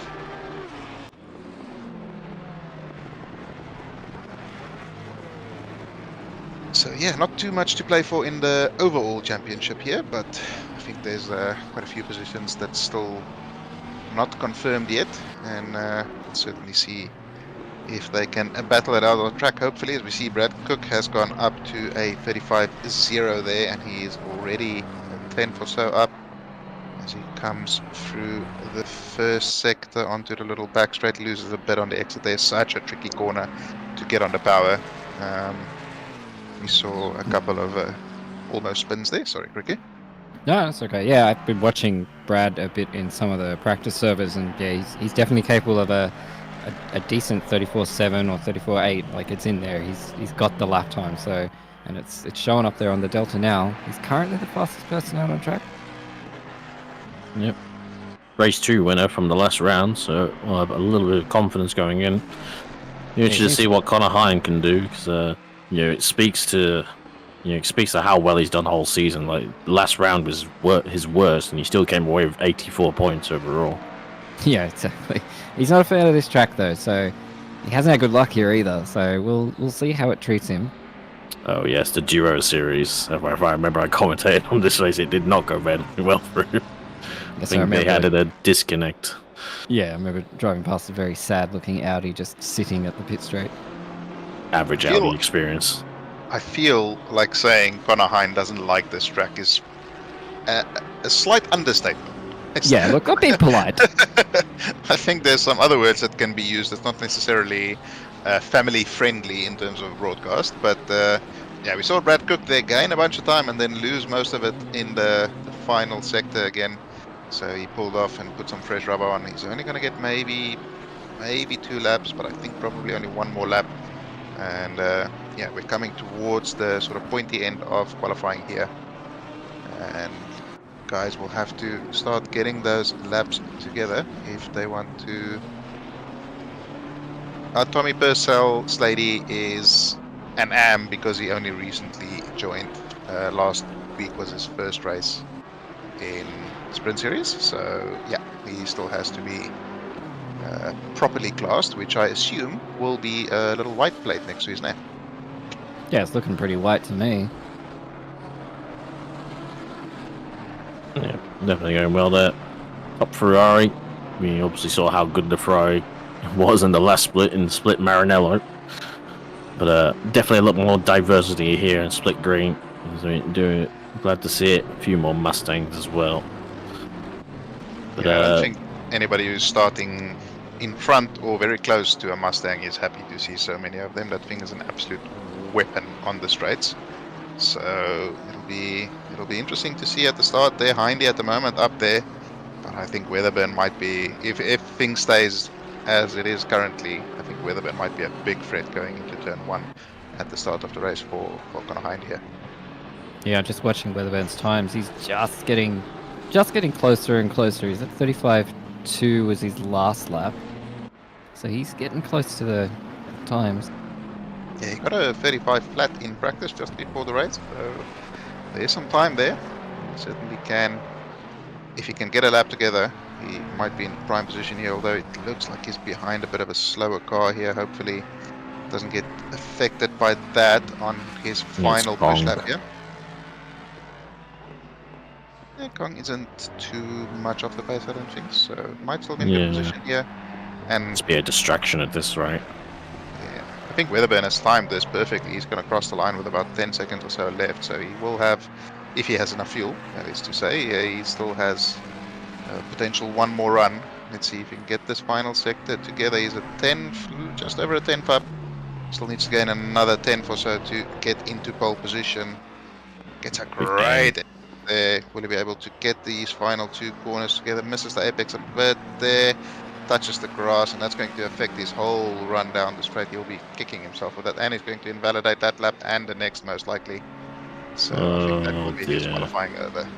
Yeah, he would have been carrying too much speed there. Devastating for him. He's still P3 at the moment, although it's still anybody's games. It's like top 15 are all within a second of each other at the moment. Things are certainly looking close. Who else is improving? Aiden Squires here.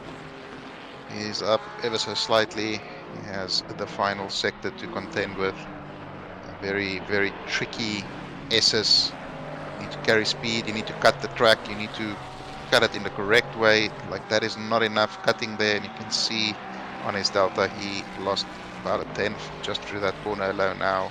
Can he gain anything in this final sector? Any sort of gain will probably gain him at least one position. Hind crosses doesn't improve. Not a good Conan, place the to park. temps are 22-29, I think. Aiden Squires coming around the final corner. He's not improving. Well, I mean, technically, yes, it's a green delta, but I don't think that lap time is going to go up by very much. In fact, it's half, well, just slightly under his personal best. Anybody else still on a lap? Yeah, nobody making any big gains by the look of it.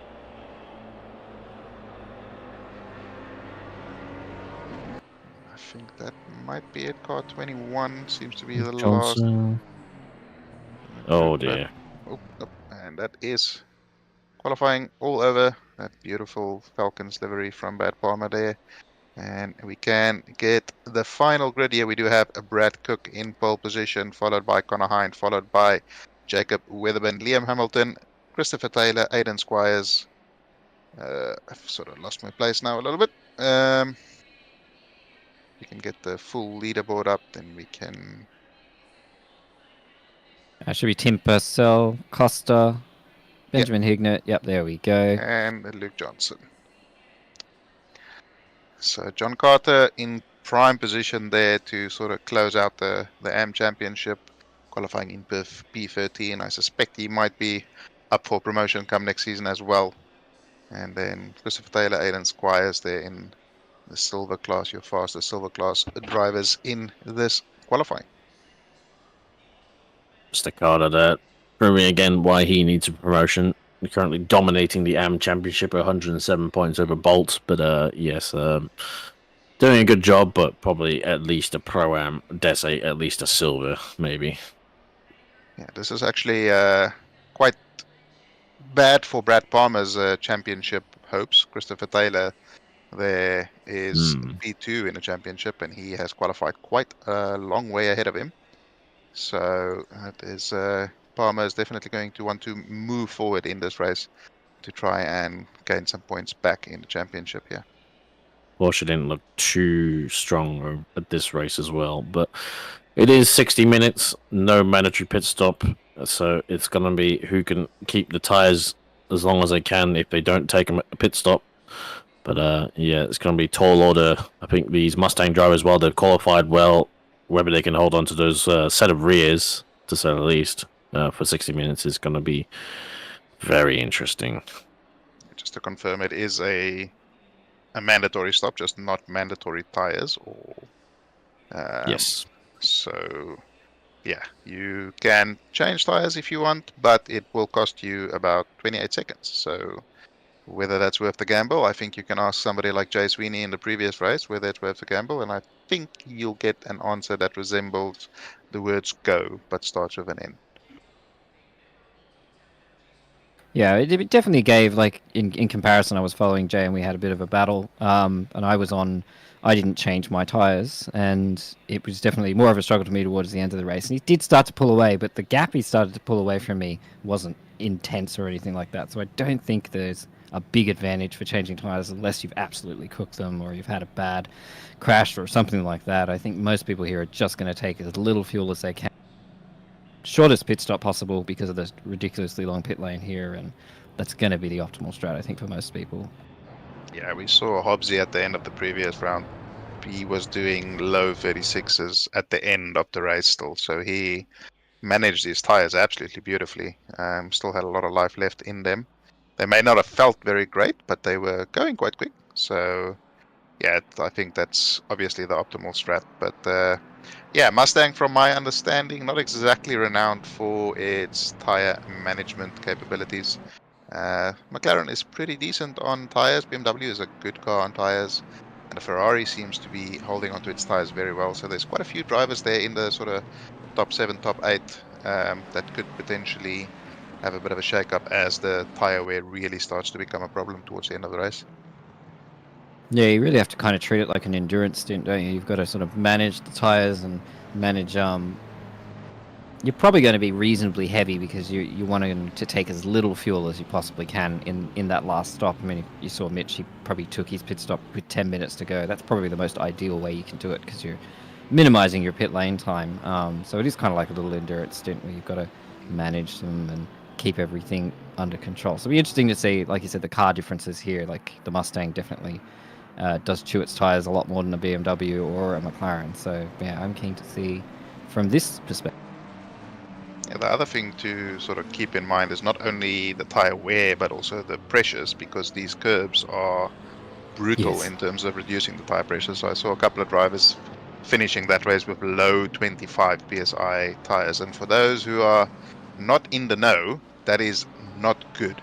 That is not the type of tire pressures you're wanting. You're wanting mid 26s to high 26s for the optimal windows. So yeah, very tricky to hold on to the tire pressure specifically while still going fast and not clattering over every single thing that looks like a curb. We should I see ignored that. how. Yeah, 25.8 at the end. Yeah, it's not probably too bad. not the only one.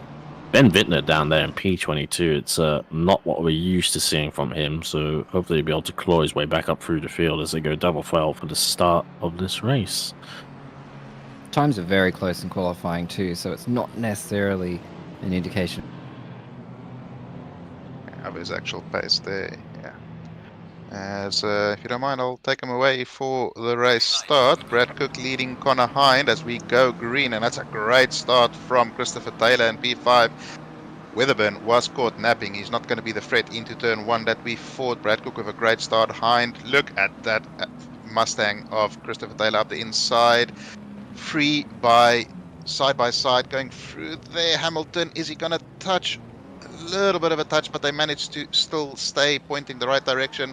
It's going to put Johnson's Hamilton on gone. the outside there. Taylor up the inside. That's a bit of a naughty It's move there in. from Christopher Taylor, and that is going to affect Weatherburn into the next corner as well. Another bit of contact there. And Oh, he's gone again. Weatherburn's lost it.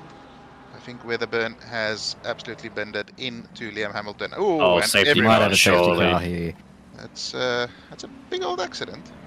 Yep, there she is. That started all the way from turn 2. Chris Taylor kind of was behind them. Was it Hamilton? And yes, Weatherburn had a little bit of a touch, and then I think Chris Taylor kind of was caught late on the brakes and didn't really. He went up the inside in avoidance, I think, rather than an overtake, to be honest. And then, unfortunately, a bit of banging between Hamilton and Weatherburn through turn 5. Unfortunately, has resulted in a fair old bit of calamity. Yeah, it does always seem to me Mustangs getting each other into trouble, doesn't it? Yeah, I don't know. Yeah. I mean, it was a bit naughty from Christopher Taylor there, and then Hamilton and Weatherburn a bit clumsily getting together, and Weatherburn just losing the rear end there. And after that, we didn't see what happened, but we saw the end result of that, and it wasn't good. It looked like he had it initially corrected, but he still had that sort of unsprung weight where it kind of still was shifting between the car. So while he had it straight, it was kind of still trying to pendulum somewhat, and unfortunately, I think caught him with a second serve of tank slapper, to say the least. Ben Wittner, though, P22 to P10 on the first lap. There you go. It's easy game. Are we going racing? No, I think they're on one more lap for the safety car. It appears to be the case. And I think we've seen what happened to Jacob Weatherburn is JC told him to win the race, and Yoda heard bin the race. So it's a very, very easy miscommunication to have. Listening to JC full stop was that's how it went wrong.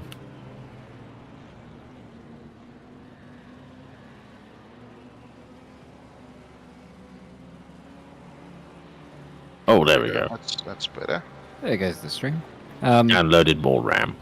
So apparently, Weatherburn's wheel has failed after the hit.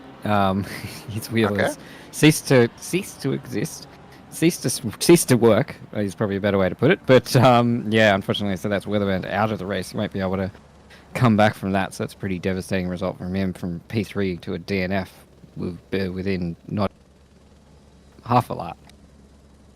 To my understanding, those who are pitted can only pit for damage and can't serve their mandatories. One, they can't because the pit window hasn't opened anyway, but they can't serve a mandatory stop under under SC, I believe, as well.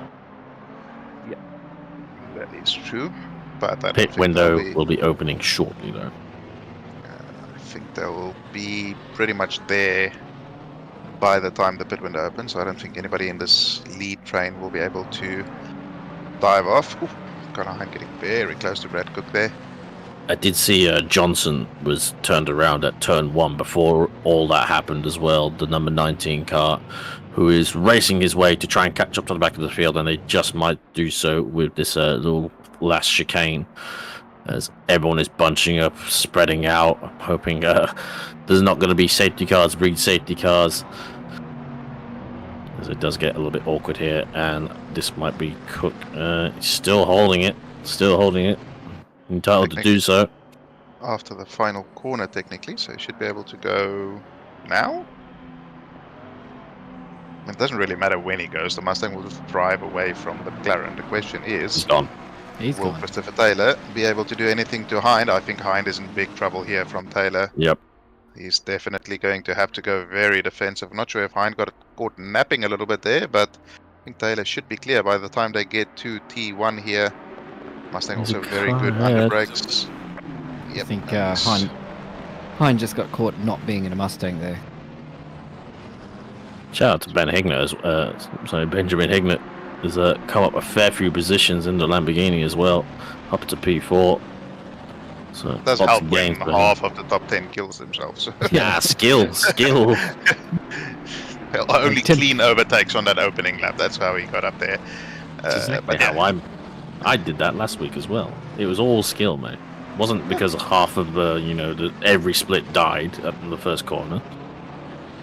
I think Hignett is going to be wanting to do so many of those slides if he wants to hold on to those tires towards the end of the race. And, We do see Hignett like to slide his Lamborghini around. Usually do his Shay Grim come the end of the race in these races so far. Mustang is just a better GTR. Okay. No, because nothing's better. Does not make Oh, whoosh Sacrilegious, noise. Conan.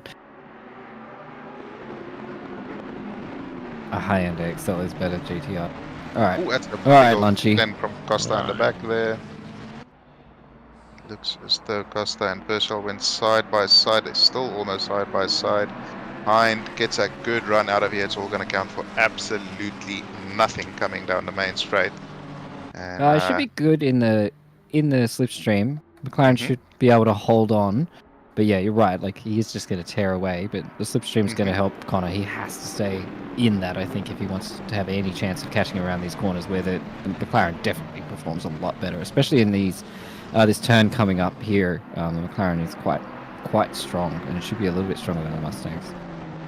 But he's also in a little bit of dirty air, which will affect him. So I think, to be honest, Connor is kind of in the position where unless Taylor and Cook make mistakes on track, he's not overtaking any of them. So it might be worth diving into pits before those tires are completely up to pressure, getting that sort of mandatory stop out of the way, and trying to run in some clean air. But yeah, I don't know. He's in a very unenviable position at the moment. Yeah, definitely not a bad shout. So we had some more issues. I think 88 Bolt went around at turn 1. I think there was coming together with another car. And unfortunately 12 is out, stopped on track as well. I was going to say the front straight and the back straight, to be honest, it doesn't matter how good the slipstreaming is.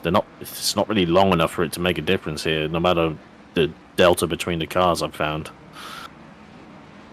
Oh yeah, but it's going to keep him in the fight, and that's really essential. He doesn't want to get a bad exit out of the final corner and sort of lose touch with him on that straight, because that's where the Mustang's the strongest. He wants to stick with him as long as possible to look for those mistakes, like Peach was saying.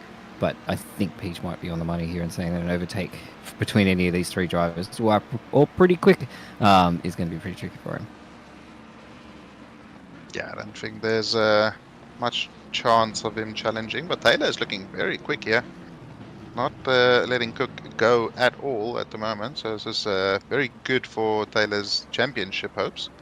And yeah, Hignett is sort of sticking with them. Ooh, Taylor, you don't want to dip a wheel in that grass. That is a very risky place to do that, not only in terms of a spin, but it's also not good for the tires.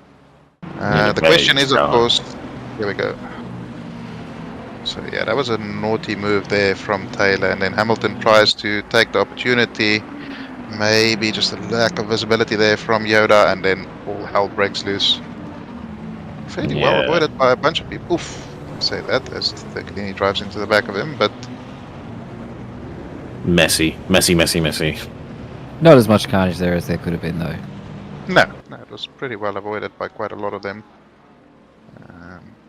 So Taylor's had a little bit of a moment because he's got Hind all over the back of him. He went from attacking but Cook. I was going to say, if Taylor can keep up this pace for the whole race, he's looking very good. But we shall see. I'm hoping he isn't, eating all his sweeties in his Pirellis in the first 10 minutes. Yeah, I think it's. I'm wondering what the bet is on the Mustang. Do you try and manage the tires and hold on to them at the end, or do you sort of push at the start and try and build a gap to the guys behind, and then manage that gap at the end of the race if you can on the old dead tires? So looks as though, I mean, the pace is pretty good at the front. They're doing, I think, high 35s, so not exactly crawling around the track at the moment, but. Yeah, Taylor's going to want to tidy it up. He dips a wheel in there again. It's not going to help his tire pressures as the race goes on. Yeah, Brad 35.9 on that last lap, and then Taylor was 36.3. It's still quite a quick lap. If you saw, he sort of made a bit of a mistake there coming into, well, nearly the final sector, I guess. Yeah, O'Connor was just a tenth quicker than him as well. So that mistake. Well, Aiden Squires, the NP5, he's hanging on as well, doing very well. He still has to do a pit stop, so, we'll see how that goes based on previous experiences, whether he's learned his lesson, and if he can lose no positions due to a pit stop, then I think he'll consider that a success. But, yeah, Connor Hind here sticking with Christopher Taylor, not really letting him get away, and maybe that is the reason for the mistakes. He's just keeping the pressure on Katy Perry ahead and making her want to drive off track sometimes. I think as long as Taylor doesn't lose too much time to Brad Cook, that's at least lost about a second in the last 2 laps. So, yeah, I think everyone behind Taylor can kind of take it easy a little bit. And, I'd be kind of keeping these tires. If I was Hind or Hignett, I'd be very much focuses that I'm not taking tires and I want to have some left for the end of the race because we're only 12 minutes in.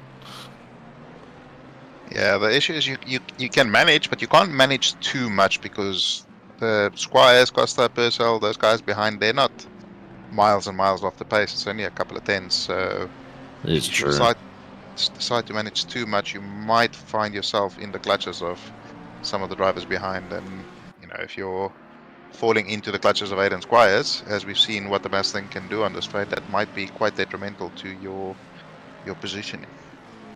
Yeah, you got to keep the plate spinning.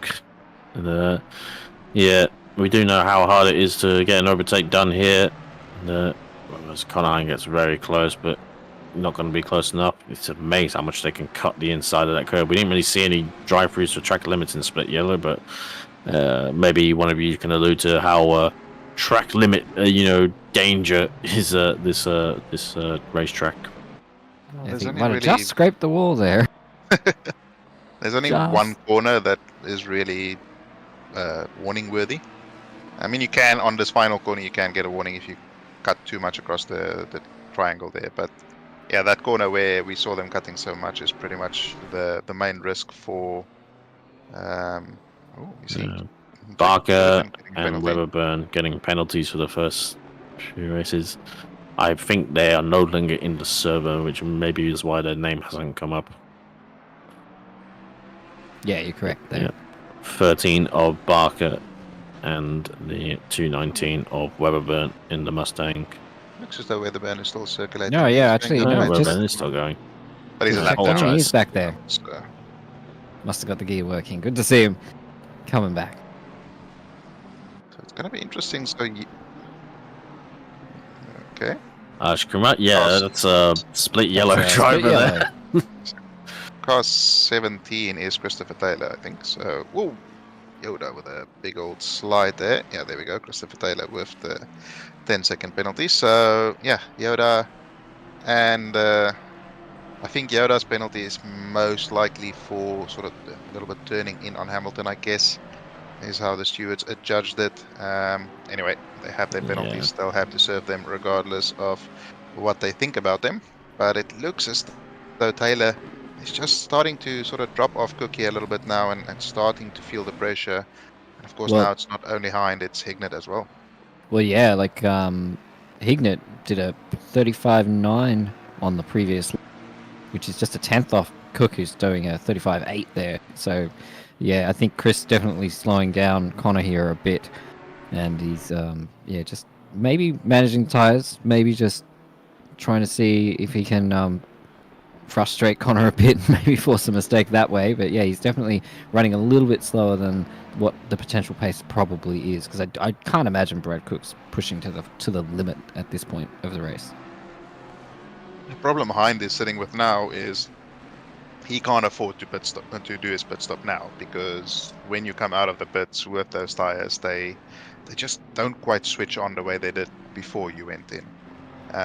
So he'll have to run this all the way to the end now, and if that means he has to sit behind Taylor for the rest of the race, it's going to be quite a frustrating 40 minutes that he has to sit through here. Current purple lap time is 35.8 by Brad Cook. Yeah, So pretty much what J24 Hobbsy did in last chat. split as well. Cobbsy did a 35.4 during the race, if I'm not mistaken. Disgusting. It'll be news to me, I think, yeah. Did a very good job. But pretty much did it the first few laps, and dare say every lap after it is not going as quickly, to say the least. Yeah, the tires can drop off fairly quickly. I did a little bit of a race practice run of about 15 laps yesterday and felt fantastic for about 3 laps, and then the tires were like, okay, I'm done. This is finished. I don't want to do this anymore. And yeah, after that, you don't really improve. As we see car 19 there, that'll be Luke Johnson getting a penalty as well. He did show a limb there, but he's not in the split. So, yeah. Did see him with, I believe, the car that I mentioned earlier in the race at turn 1 after the safety car, who eludes me right now, but I did see 19 was also temporarily yellow at the same time as well, so there might have been a coming together there for that Yeah, one. as you mentioned, he served the pit stop as well on the safety car to repair some damage, I suspect. So, Yep. yeah. Couple of early pit stops here. We got John and Ryan Stimson both going in. John Rad and Ryan Stimson just went into the pits, so that's pretty early. That's quite early, yeah? Not sure what the reasoning behind that is, but anyway. Everybody has their own ideas and designs for strategy. Christopher Taylor there, 2.6 now behind Cook. Hind right behind him. Hignett dropped off a little bit on that lap. Squire's still there, keeping them honest. He's within the margin of mistake. And Costa not too far behind him either. Purcell has dropped off ever so slightly. And we see Damiano Turcolini there running in P10. It's a good push from him so far in the Porsche, which doesn't seem to be the most favorable car here. Yeah, especially considering he gave the BMW a bit of a wallop on lap 1 there. He's obviously carrying a bit of damage, and one thing the Porsche doesn't like is front end damage. So well done to Thurks for holding on there. Almost anyone in that top 10 is right in for any mistake. Yeah, there's no massive gaps. I mean, Kong with 4 seconds, and that's about as big as it gets in the top 10, really. But yeah, I'm sure Damiano would have been happy if this was a 90-minute no fuel stop race, because that's where the Porsche and something like the GTR would have really come into its own, because it wouldn't have needed a pit stop. Would have needed tyres though. Yeah, I mean, yeah, sort of, maybe, kind of. I If you suppose want if to like stay on track, I guess. Yeah, I suppose if you didn't do the if you didn't have to do the pit stop and have to sort of put the tire heat cycle, they might last that 90 minutes just that bit easier. I mean, I think in the Enduro Duo series, I think I did about an hour and 20 minutes on them, or an hour 10. So it's possible. Colder conditions, though. Yeah, and there was some rain through there as well, if I'm not mistaken. So Yes, there was. Yeah, you're right. Oh, right at the end of the stint. I believe it was right at the end of the stint for me. yeah. Rain. How this race would have been better with rain. Everything's better with rain. Yeah. Oh, yes, but also. Everyone I loves said rain. I said Won it that. in the sprint chat room as well. It's like it's ironically the one track of the season that would have been so much nicer with the rain is Indy in terms of the race, and then it's the week after. Shall we just call it the Red Bull Ring fiasco? As we Yes. see Thurkelini there getting a penalty, 15 seconds for a lap 7 incident. We didn't get a look at that, but he does have a flappy bonnet. I'm not sure if all of that flappiness is from the lap 1 incident or maybe another coming together. Yeah, interesting. Not quite sure how well the bot's working though, so maybe those details aren't quite correct. Boys, dunk. Well, I didn't say lap 7 of which race, so I guess there's Hind really piling the pressure onto Taylor here now. But Oh, so Fercolini. All that praise we're giving him, and he's now got a penalty. yeah, but it's only a 10-second penalty and he's 6 seconds ahead of Rando, so Yeah, you if can he easily recover from that. stick it out. He just can grow that gap as the race goes on. Let's see on the next update. I'd like to see your reaction when you get a 10-second penalty. I don't think it's as tame as like, oh, it's okay, I'm only 6 seconds ahead. It depends on whether I earned it or not. Exactly. That defines never. my reaction. No, I've got penalties that I've accepted. I'm not completely unreasonable. I'm very unreasonable, but not completely unreasonable. So it's Connor Hind here, very close to Christopher Taylor. Can he get a run coming down? No, he can't. He just simply cannot do anything about the straight line speed of that Mustang. That is a very fast car. Squires within a second of Hignett behind them now, and Costa also dragging along. He's not sure if Hignett maybe just sort of slid a little bit too much in the opening laps, and those tires. Ooh, Hind deep. is very deep there. That's going to be a breath of fresh air for Taylor there. Just a little bit of time to relax. And yeah, it's going to be interesting to see. These guys are very much closing up on Hignett. So Squires coming into his own a little bit here. Squire's doing well, seeing as he's not in the YouTube chat room for once. I was just about to say, that's about my main disappointment of his race so far, as I haven't seen him say anything mid-race. He's going to be here soon. Here we go. Oh, 23. Oh, okay. It's red. Red gets away with it, so, but the stewards don't want to see any of that, intention or not. Which I doubt it would have been intentional. Overestimated the Porsche's braking abilities there, maybe, or just misread the signs, which I guess is easy enough to do. I had an infamous friend who was like, he wasn't very quick, but he's just like, you make up all the time back on the brakes in the Porsche when it's like losing 20 k's down the Bathurst Straight. Yeah. Especially in old Porsche, that used to be the case when it was so far down on speed as well. But yeah, that was definitely a lot more peaky. Nothing malicious in that from Thurkelini there. That was just a bit of a clumsy turn one. You see, Benjamin Vintner, maybe, I think it's probably ACC timing update things. No, actually, it seems to be his position. So he's running P17 and he's the done lead his driver pit to stop. have done his pit stop. No, but I mean, he started far down, and he's ahead of a bunch of drivers that he was. He was up to like P10 after all the first lap shenanigans. So yeah, really benefited big gains. Yeah, and he's running in quite a lot of clean air as well. So this might be a bit of a master recovery here from Vintner after what can only be described as a disappointing qualifying from him. Yeah, well, I mean, he wasn't that far off the pole time when you look at it in the grand scheme of things, and the pace of the race is also slowed down. A 35.8 is still the top time by Brad, but everybody's sort of doing 36s, low 36s, mid 36s at the moment. So Yeah, I don't think there's much chance of seeing that purple lap improve yeah, as the race goes on. If it it's does, I'll be interesting. very impressed. It's interesting. It's just a track like that, isn't it? Especially because they don't get a new set of tires. BMW did look pretty good here in the hands of Spinazzi. Yeah, it's not a bad car around Unfortunately, here, I think. we've lost Still- Hamilton down by the field, so unfortunately he's kind of out of that top 5 running. It's still just a good car pretty much everywhere. The BMW. Yeah, it's a solid choice over a season. It's not particularly overpowered anyway. It's not particularly underpowered anyway. So it's a good balanced car.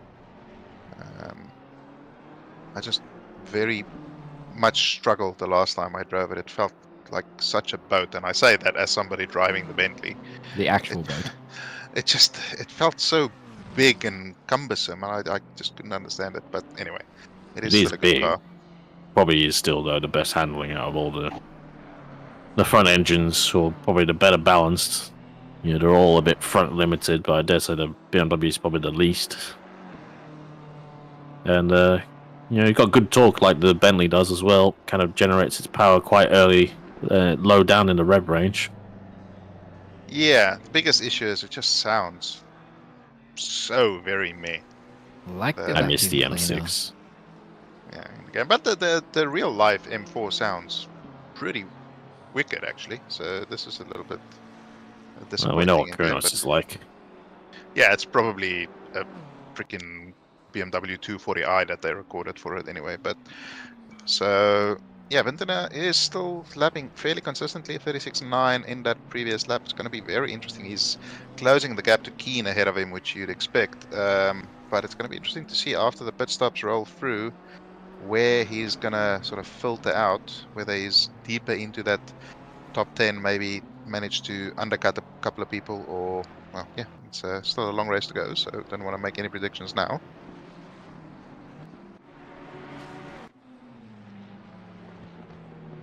Yeah, well, I think Brad Cook will have to buy Taylor pizza after this one, because he's helping him keep Hind at bay.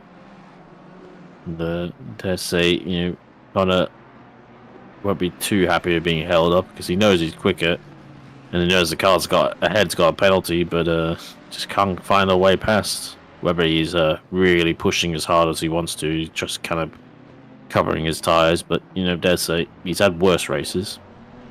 If he's Yeah, still but in P3, net P2 at this rate.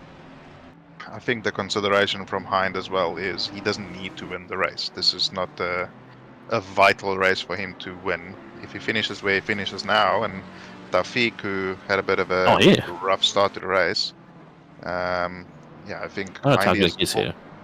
almost done enough to win the championship if he finishes where he does now. I apologize, Mohin. I didn't realize you were here still. I didn't take note of where you qualified and whether you got caught up in the first lap, melee. So that's Ryan Stimpson getting that penalty. Yeah, Stimson there getting a 15-second penalty. Ignore the names on the race control bot. It is having a couple of stubbies. And Taufik's pace is looking strong. So he's closing the gap on Danny Vu ahead. And the next car after that he'll need to catch is Benjamin Vinton. As we see, Benjamin Vinton only 2.5 seconds behind Douglas Key now. So that gap is coming down by over a second a lap at the moment.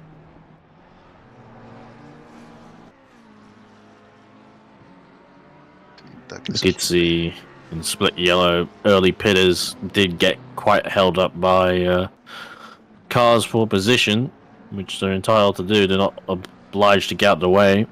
And to be fair, some of these drivers don't get to race anyone sometimes if they're at the back. And it's the only screen time they get, so all power to them. Yeah, it's one of those things where if you're the driver behind, you get so frustrated because, they're completely entitled to do it. It just doesn't really make sense when you're the driver behind, but from their perspective, they're just holding their ground and perfectly entitled to do so. I think there's Yeah. also some cases where the driver behind you is quicker than you, but sometimes he's so erratic, and it's like you feel like you have to completely lose all your time just to let him past it. Yeah. Not saying Ben Bittner is one of those, that's for sure. We see in the background there Taufik now right on Danny Vu as well. Ventana right on Douglas Key now. So I don't think Danny Vu will honestly put up too much of a fight with Taufik. Good pace from Danny, though. Yeah, no, he's looking very quick. He was doing 35s in practice as well on quali pace. So certainly figured the car out nicely this week. But yeah, they're technically sort of teammate adjacent drivers. So I reckon that he won't be getting in the or staying in the way for too long here, as Taufik is right on him now.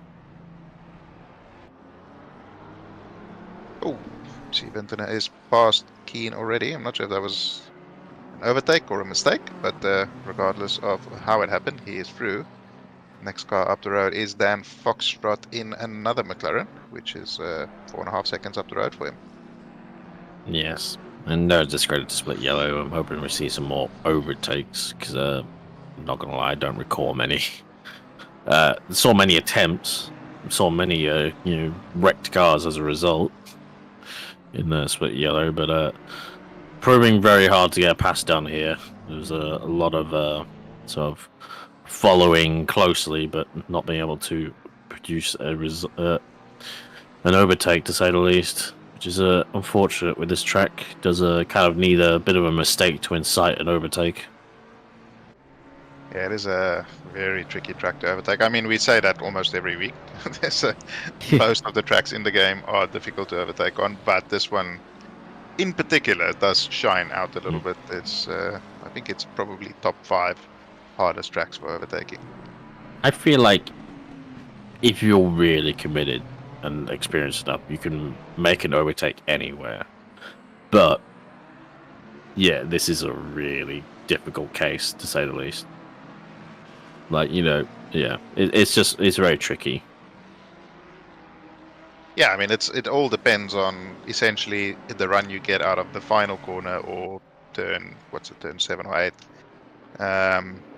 If you can get a good run and the car ahead gets a totally screwed up run, then yes, you have the potential to go into a very tricky braking zone with a monster curve on the inside that wants to murder your firstborn child, essentially. So you need to really place the car nicely and kind of commit very early on. Yeah, tricky to do. But Hignett is caught back up to the back of Hind here. Squires and Costa drop back off.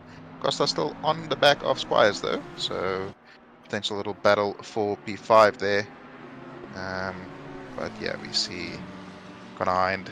I think he's going to be able to draw the back of that Mustang from memory, including Katy Perry's beautiful face, by the end of this race. Definitely seems so. I'm surprised he hasn't come in to maybe switch his strategy, but it might not be that simple. But he might, not mind being in the position he is. To be fair, maybe he's a very big Katy Perry fan, and this is just like he's just loving it. Oh, I think he prefers the guy behind him, to be honest. I think it's more just a case that he knows he's got P2 at this point because Chris is getting a 10-second gap on him, and then we've got to add the pit stops to that. But he probably knows that Brad's too far away at this point. As long as Brad doesn't make a mistake, he is pulling away. I'd say that Connor might have an equal match.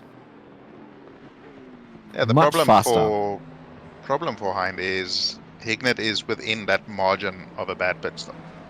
So yeah, that's true. If he screws up his pit stop, or he misses the box, or he's just not as committed on the entry, he could potentially lose out to Hignett in his pit stop. And to be honest, Squires is only 3 seconds behind, and anybody who's done a pit stop in ACC knows that is a very easy amount of time to lose by just braking ever so slightly too late into your pit box. I wonder if Squires will fix the damage he has on the nose of the Mustang. And I was going to say, like, Taylor's really going to drop pretty far back into the lower top 10s with his penalty, because it's still really close between Purcell, Costa, Squires. Like, yeah, he's got to fall back a bunch of positions. looks as though he'll drop all the way to P8 at the moment, or roughly around there. Yeah, it should be about there. Car 43, I think that is Beaton again. I think he Beaton. had an incident earlier as well. So he's not having a good day so far. Costa at gap 2 Squires just over a second now, so he's dropped off again a little bit. Squires over 3 seconds behind Hignett now, so yeah, as we see, Costa decides to dive into pit lane, and he's the first driver out of the sort of really the top 10 that's decided to commit to this. That's a very slow pit entry. That's going to cost him a bunch of time. He broke way too early and then had to accelerate again and slow down again. So that Yeah. certainly cost him some time. And that's the type of, that's what I was saying. If Hind has any kind of pit entry like that, that could potentially cost him a bunch of positions as well. Still going to cost him less time. Less time than the drive-through, though. Oh yes. Well, Or a yes, stop I go. mean, walking the Appalachian Trail costs less time than going down the pit lane here. It is a particularly devastating penalty to get here. It's definitely quicker than, you know, locking up the rear brakes and slamming into the barriers and pit entry as well. Who And then knows, getting a drive through. as we Not see the Pers- fastest way. Personal has quite a bit of damage on the front of that car, but his pace still looks strong as well. Although he is sort of falling into the clutches of Tonkin a little bit behind him. We saw Tonkin, and can't remember who his teammate was in the Duo Series. They were running in the top 2, top 3 for most of the race, and then just had to do a splash and dash right at the end and dropped out of it. But yeah, he was very quick during the Duo Series and certainly carrying that pace. Brendan Pauly, that's the name. Thank you, Slade. Yeah, they were very, very fast in the Duo Series, and yeah, carrying that pace across here, running P7, putting some pressure on Purcell ahead. So good race from Tonks as well. Nice livery on Thompson's livery. Car as well. It's definitely probably a 3D job, I estimate. But interesting to see that the Mustang, you know, I think at Red Bull Ring it was scuppered by quite a bit by the sort of like the slow hairpin, turn 2 or turn 3, whichever you want to call it. It didn't really like that sort of very slow speed and couldn't really get its power down. But here, like on the exit, on the last corner here, it seems to be in its sweet spot with its traction control and gearing. It's pretty easy to get on the power. So definitely got its strengths and weaknesses, that car. Ironically, what I've seen in the practice service during the week is somehow, by some miracle, the Bentley seems to be the fastest car in the final sector. Even faster than the Mustang. So, or faster than comparative Mustangs when I was in the practice server, which is quite strange because it's quite slidey. But then again, looking at what Brad Cook was doing there, it's also quite slidey.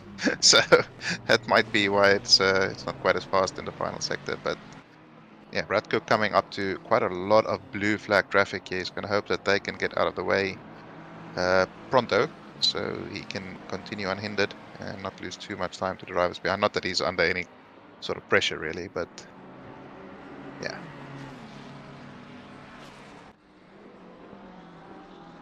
Car number 12. 12. Who is Douglas that? Keane. Douglas Keane. So wondering what happened there. We saw him in pit lane a couple of laps ago. Oof, that's a lot of curb. That's not gonna do the tire pressures any favors. So Costa. Oh, Costa has P20. dropped way back. What? That can't only be from Taking pit stop. tires.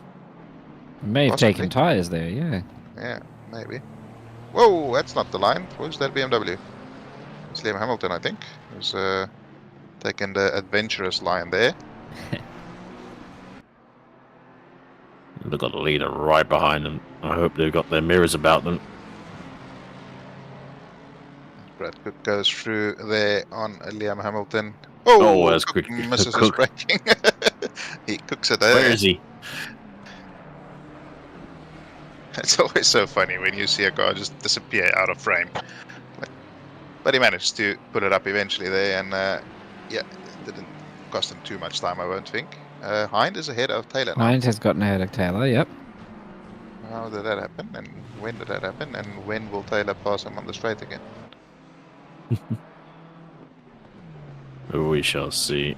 As it looks like it's coming into this last sequence of corners, and I think he's got like a 1 second gap already. So Yeah, it's I'd still bet on- within range. I'd bet on Connor to be able to I defend think this. if they were doing the full Indianapolis oval, they might be an issue, but I dare say this straight isn't long enough. You may underestimate him. No, it's not quite that quick, but yeah, I wonder what happened there. If it was just a mistake from Taylor, because I mean, as you can see, it's about a second gap before they got to the straights. So maybe just messed up through the S's a little bit. Very easy to do. I think anybody who's ever done a lap at Indy has messed up there at least 15% of their laps. So yeah, Hindy will be breathing a sigh of relief, and look at the gap to Cook has come down to 5.7 due to that earlier braking mishap from Cook on the previous lap. And it does look as though Taylor's tires are just tired.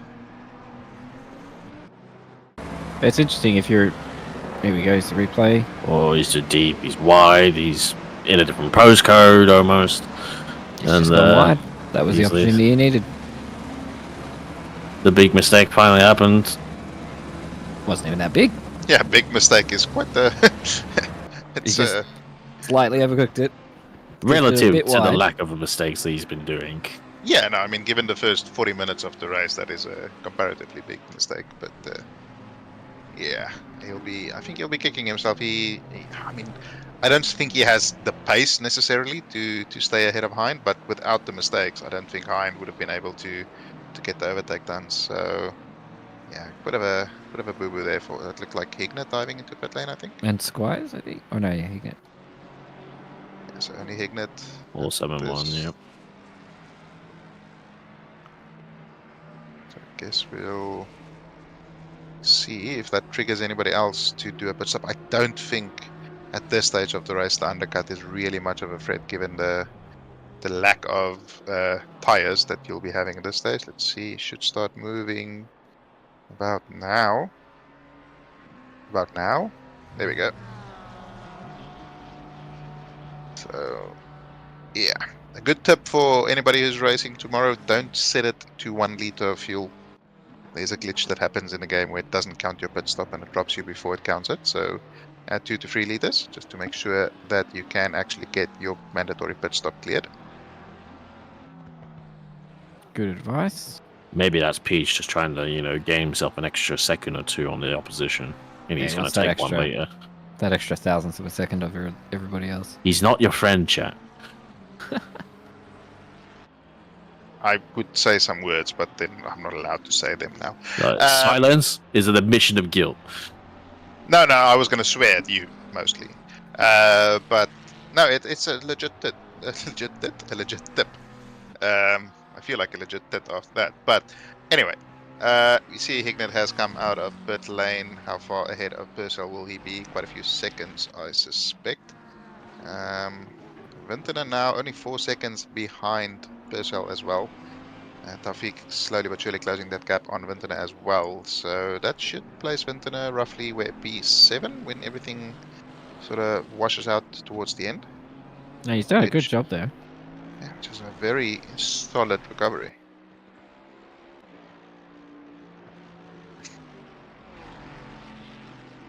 That one is free, Tom. Next one I'll charge for though. Let me see.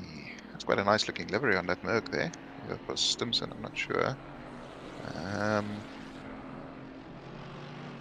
But yeah, Purcell here. Shoot Farms, I guess, is his team name. I'm not sure if that's an Aussie thing or relation to the office. But yeah, That's the only thing I can think of, yeah. Don't know any Shroot farms around here. Australia is a Everidge big farms thing. only. I am very generous, Tom. It's one of the things that I'm quite known for. So we see Purcell there. How far behind Hignett is he? It looks like it's about 7 seconds or so. Maybe 8 now. Okay. Well, broken timing board does broken timing board things. So Yeah, hard we'll to have tell to at the wait. moment. But Have to yeah, wait for Taufik. everybody. Taufik really pushing hard. He's within almost a second of Vintner now. His problem is going to be, as we've been discussing throughout the race, overtaking, which catching is very easy. Not very easy, but the easy part of the battle. Overtaking, on the other hand, is where the challenge really comes in. Leaders have got quite a bit of blue traffic to negotiate. It's around 4 seconds now, the gap between Hind and Cook.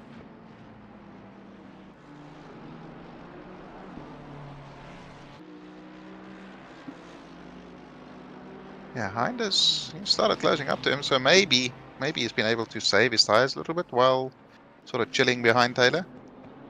And now towards the end of the race, it should come to him, but I mean, it's only 15 minutes remaining, 4 seconds, given the pace difference between those two. Let's see what the latest update is, 4.2, so it stayed stable through there. You're basically matching each other for lap times, 36.8 for both of them on the last lap.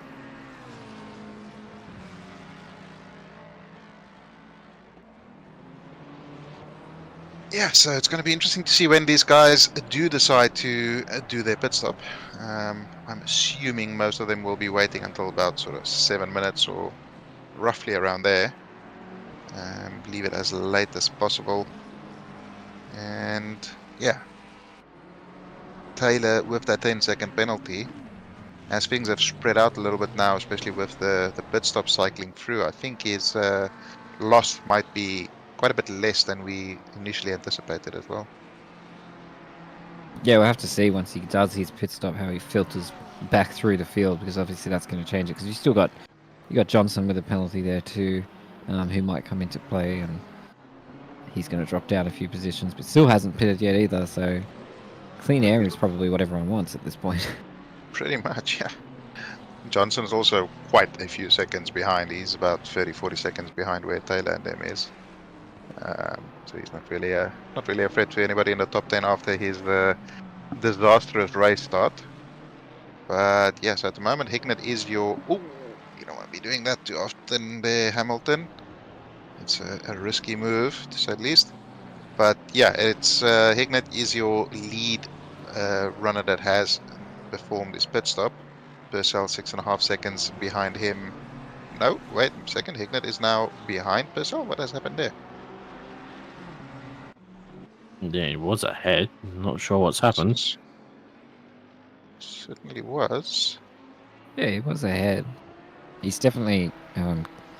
Hignett's definitely going quick at the moment, 35.9 on the last one, but yeah, I'm not sure if that was just a timing board thing, but yeah, I saw Purcell behind as well, so maybe there's been an overtake and we missed it. Let's see what the last lap time for Hignett was. I don't think Hignett did his pit stop on the last lap though, Slady. I think it would have been a couple of laps ago. Yeah, it's been at least 2 laps. So it wouldn't have been because of that, because he came out ahead of Purcell. He had again, Whoopsie. 35.9 again, so Okay, he's we going see fast. confirmation from Amaze that Gingerman had a Whoopsie. And yeah, so that's lost him a position to Purcell, and it's also closed up that gap. Taufik is past Vintner as well, so we've seen another overtake happen on track apparently. Yeah, getting more confirmation there from J24 that Hignett spun at the S's, which is a very unsurprising place to actually happen.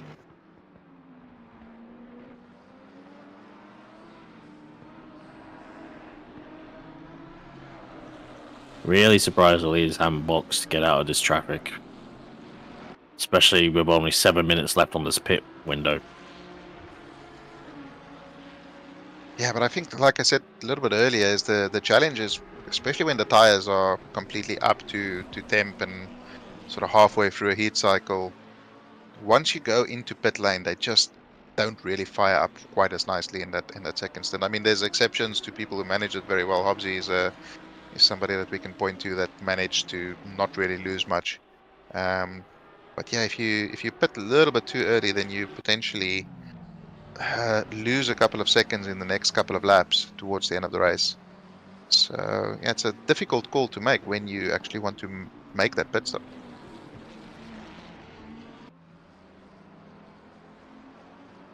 Yeah, I guess it's just not too sure whether doing it now or doing it later is gonna make much difference. I guess that's the thing. But I guess with less tread on your tires, it might be easier to warm them up. But It's it's just come one of down those. to warm up. Yeah, it's just one of those things. Can you warm the tires up, like Paige was saying, and the heat cycle thing is a big factor in it. The tires cool down pretty significantly because of the very, very, very, very, very, very long pit lane we have here. Plus, obviously, stopping in general. So yeah, it's difficult to get them to fire up, as Peach was saying, and you really don't want to be on those tires particularly long unless you have managed them particularly well. But even the best managers of it aren't going to reach the sort of same pace they were at the start of the race. The tires just don't respond that way. I would just like to fact check you. There, you only gave 6 varies, and I think it's at least 8 for Sorry. Indianapolis. So just to get that through. But we do have Slady in chat, basically singing some kind of a song. Oh, oh, ah, ooh. He's just, I don't know what he's doing. Replay of Hignett going, well, across the SS. Rear bounce. Oh. Yeah. Okay. It's not the direction you want to be pointing going through the SS. ACC suspension at its finest. Yeah, would have lost a bunch of time there. And I mean, we can see that in the positions. Hind doesn't pit yet. Cook ahead of him hasn't pit yet. Gap down to 3.7 now. So might just be a little bit of traffic management, might be tire wear. Don't know what the cause is, but that gap is slowly but surely coming down. 3.6 now. And yeah, that's gonna, it's getting into that range now where Cook might start to get a little bit concerned towards the end of the race. Yeah, we did a 37.1 and Connor did a 36.5. So definitely a big game for Connor there, whether that's tires, whether that's just biding his time, being a bit more careful, having to manage traffic. That's also a big factor as well. They've been really ebbing and flowing around the 4-second mark for the last several laps. Between Cook and Hind, with all this traffic, but yeah, down to 3.5 now.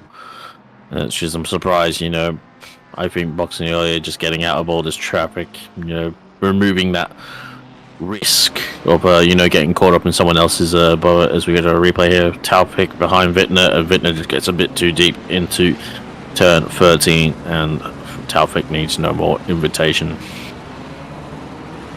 It's very easily done. It's such a tricky That's how corner to break let's through. go here, sadly. It's a very tricky corner to break for because you have the 300 sign as a reference, but you don't break at the 300. You have to break a little bit before the 300. And there's lampposts that you can use, but you're going a million miles an hour before you're braking. So it's a very, very tricky corner to find a consistent braking spot for. I find it so confusing with the American tracks to use the yards. And I swear it might not be American tracks, but one track just had the brake marker bars were just had numbered 1, 2, and 3. Yeah, that's Laguna. Laguna has the. Yeah, it's just 1, 2, like 3 signs. just use metric system. Yeah, they don't understand that. What the is a kilometer? They measure things in Barrett M107s. I think they will measure things in literally anything. That isn't the metric system. So measure things to the nearest foot, pound, and in ounce, whatever. Head. Getting back past Purcell. And Taufik's right there, actually. So he's really good at a recovery drive. We're not too certain. I think he went deep, as I just said that, into turn 13. But good recovery drive. We're not too certain whether he was probably caught up in the first lap shenanigans, but I think half the field was. So it's a good chance.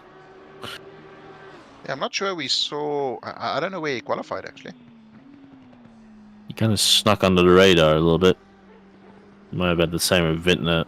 A bit of an off qualifying with how tight the field spread was.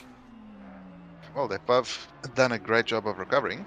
And yeah, we have 2 minutes now until the pit window closes, so these guys will be boxing. 695 in. Yeah, Sprint Cook. Connor in as well. Hind is Yeah. in. So Taylor's Everybody's in. Taylor's in. Everybody seems to be jumping in right about that Squires 7-minute mark, like you said, Peach. Could probably have gone one more lap at in. most. It would have been very risky because even a Yeah. small mistake and you're outside that pit window. Well, they like risk. They're willing to go through about 50 cars of traffic. Yeah, that's true. So here we see Kong, and then Luke Johnson should be the last driver to dive into pit lane. Yeah, there he goes. Yep. So most of them should start rolling again now. Brad Cook's on his way out. Looks as though Should Hind is be. very close behind him. Yeah, Hind is just there. That's probably about a 2-second gap or so. Yeah, Yeah. it definitely gained a bit. I would say that's at least. Should be clear track as 52s. well. Ooh, Oh, I think it might Cook be is a gonna come car. out in a bit of traffic actually. See, Douglas Keane has come a cropper there at turn 6 or 7. I still can't remember the corner Looks name. like such an Apologies. afterthought, that pit exit. Yep. Big gain for Hind. BMW does well to 5 get out of the minutes. way immediately. Yeah, so it's going to be pressure is going to be on Cookie now. Hind has done everything he's needed to do to close the gap down. And from what it was looking like before the pit stops, he managed those tires a little bit better. So it's pressure on Cookie, but as we said, Mustang versus McLaren, getting an overtake done will be quite the challenge. Well, which of these cars do you think, excluding obviously the driver and what condition the tyres are in, which of these cars do you think fires up its tyres better, quicker? I think the McLaren. Or I think the McLaren will be able to make better time while not having the tyres up to pressure. So, sorry, I didn't answer your question. No, I think, that's about what my assumption would be too. It's going to... It's got the good, it's lighter. It should be more nimble and therefore kind of have the natural grip. But, see kind of sliding in. Yeah, but that's just the that's line. just, yeah. That's just Indianapolis, baby. That's just how you drive it. You slide. That's a 1 second gap. Look at how far the car. I know it's like accelerations and braking zones, but like how big a 1 second gap is around this circuit. Yeah, there's also Cookie extended by about 2 tenths in that final sector there. It was down to 8 tenths as they were going through the middle sector. Christopher Taylor has dropped all the way down to exactly the same position he was in after serving his penalty. So it's Tonkin not too far behind him. Tonkin is ahead of Hignett, so that's pretty solid. I'm very surprised at that. Well, I mean, Hignett had his little off and stuff like that. Yeah. So Where's Traffic. Squires? Oh, did he take P9. tyres? No, he didn't. He's P9. So yeah, he got undercut by Taufik, Vintner, and Purcell and Tonkin, I think. So maybe More lessons learned for the rookie. it's better, I guess. It's maybe maybe he hasn't Yeah. That's quite not too soon, 100% got Peach. pit stops 3 down. minutes to go. No, but I mean in terms of pit stops, not in terms of him doing Squires things. But yeah, Hindy here, he's thereabouts, but oof, that's very deep. Both That's a bit deep. Bit deeper though for Hind, like you were saying. Gap's closer, but the cars don't really look close on track, do they? Especially around this last section. It's just a crap last series of corners. I'm sorry. Disagree. Annie, Crap. yes, Yoda did retire, and Slady, Aiden said he did figure it out. He did use manual ignition. He did have So- damage that he probably did repair, so it's probably maybe a few seconds gone there. It may have just been a little bit too careful on entry, or maybe missed his box, or whatever the case may be. There's so many variables when we do pit stops here. Tonkin here under a bit of pressure. Tonkin from was Hignett. behind. Sorry, go on. No, he was behind Hignett, and Yeah. And he was behind Squires as well. Squires. Yes. That's why I'm so surprised, like how Tonkin has gained, but Squires hasn't. But yeah, little things can add up quite a bit with how tight it is in this top 10. That's for sure. Absolutely. See Taufik there now all over Purcell as well.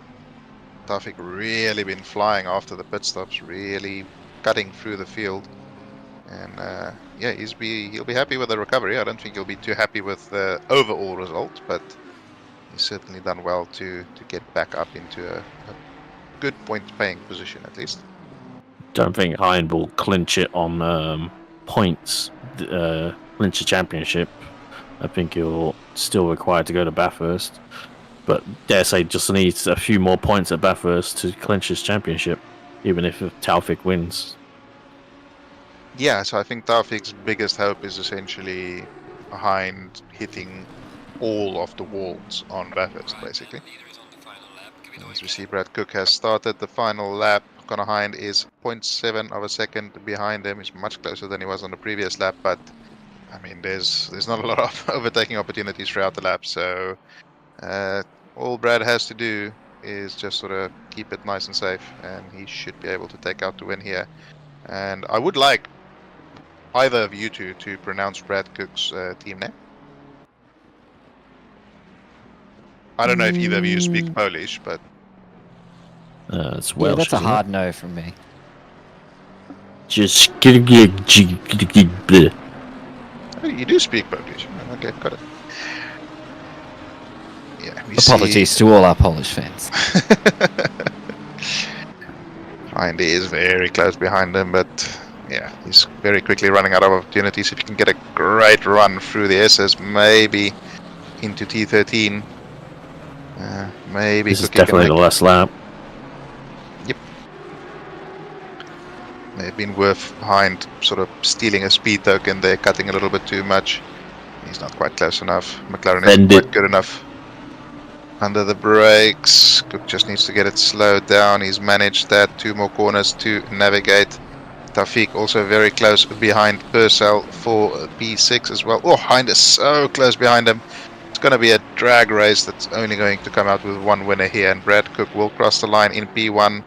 Great race from him. He led since the beginning and he has managed it beautifully. Hind did a great job to close that gap, but just not quite enough in the end there. And we see Christopher Taylor, even with that penalty, still going to cross the line in P3, followed by Alexander Tonkin. He'll be delighted with a P4, well earned. Hignett, he'll be kicking himself a little bit after that oopsie through the SS, and Purcell manages to hold off Taufik there for P6 and P7. Then we'll have Vintner with a great recovery in P8. Aiden Squires finishes in P9, and Danny Vu will round out your top 10. See Megan D saying that's the championship wrapped up, so maybe the point gap was big enough between P2 and P7 there. Yeah, I think it might just be, but it's going to require someone actually good at mathematics, which I'm gonna rate Meg for over myself.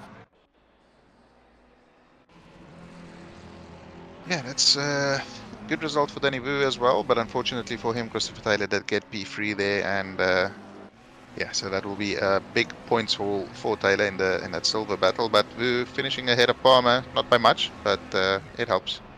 Depending on fastest lap and qualifying points, it should be 130 for P2 and 85 for P7. Okay. Yeah, so I mean, Hind would have gotten 4 points for qualifying, I think. Yeah. So you'll get 134, so that's 49 point gap. And the gap was 102, so essentially that's enough, unless Connor Hind doesn't do the final race. Green light. Go, go, go. Taufik qualifies on pole, gets the fastest lap, and wins the race twice. I think he should be disqualified for not doing Bathurst. Oh, let's go over our results then. So we have Brad Cook in P1, Connor Hind in P2, Chris Taylor P3, Tonkin P4, Hignett 5, Purcell 6, Taufik in 7, Vintner in 8th, Squires in 9th, and Vu in 10. Silver class was Taylor taking it out from Tonkin, Squires, Vu. Pro-Am we had Costa taking out the main game with Kong and Rad behind. And rounding out our aims, we had. I'm not going to give. We're going to give Purcell it, but Purcell perhaps out of class there. Then Carter, Bolt, and Rando. I don't think we should give it to Carter either. We Maybe got not. some confirmation from Squires in chat as well that he did not untick his damage. So that is Yep. why he lost so much time in the pit stop, which makes things make a bit That more adds up. sense. But yeah, I won't lie and say that was a super exciting race, but we did have a good finish towards the end there. And yeah, are we gonna have a quick little vote for driver of the day before we finish everything off? Oh, mine's definitely Vincent. I'll give it to Tonkin to get P4 when he was kind of around P8, P9 the whole race. Beneficiary of some issues. I was gonna give it to Tonkin as well, but seeing as you've chosen him, I'll give it to Tafik. He looked very fast towards the end there and had a very good recovery. But yeah, no, it was a good race. I think a little bit more exciting than Split Yellow at the end of the day. But Low bar. we do have 2 more splits coming up tomorrow with Split Blue and Red, same time, same place. And then, of course, the North American League on Friday morning Australian time, or Friday afternoon Australian time, I would say. But yeah, that's been a fun night of racing. Yeah, thanks, guys. Thank you, everyone. Have a good night. We'll catch you tomorrow.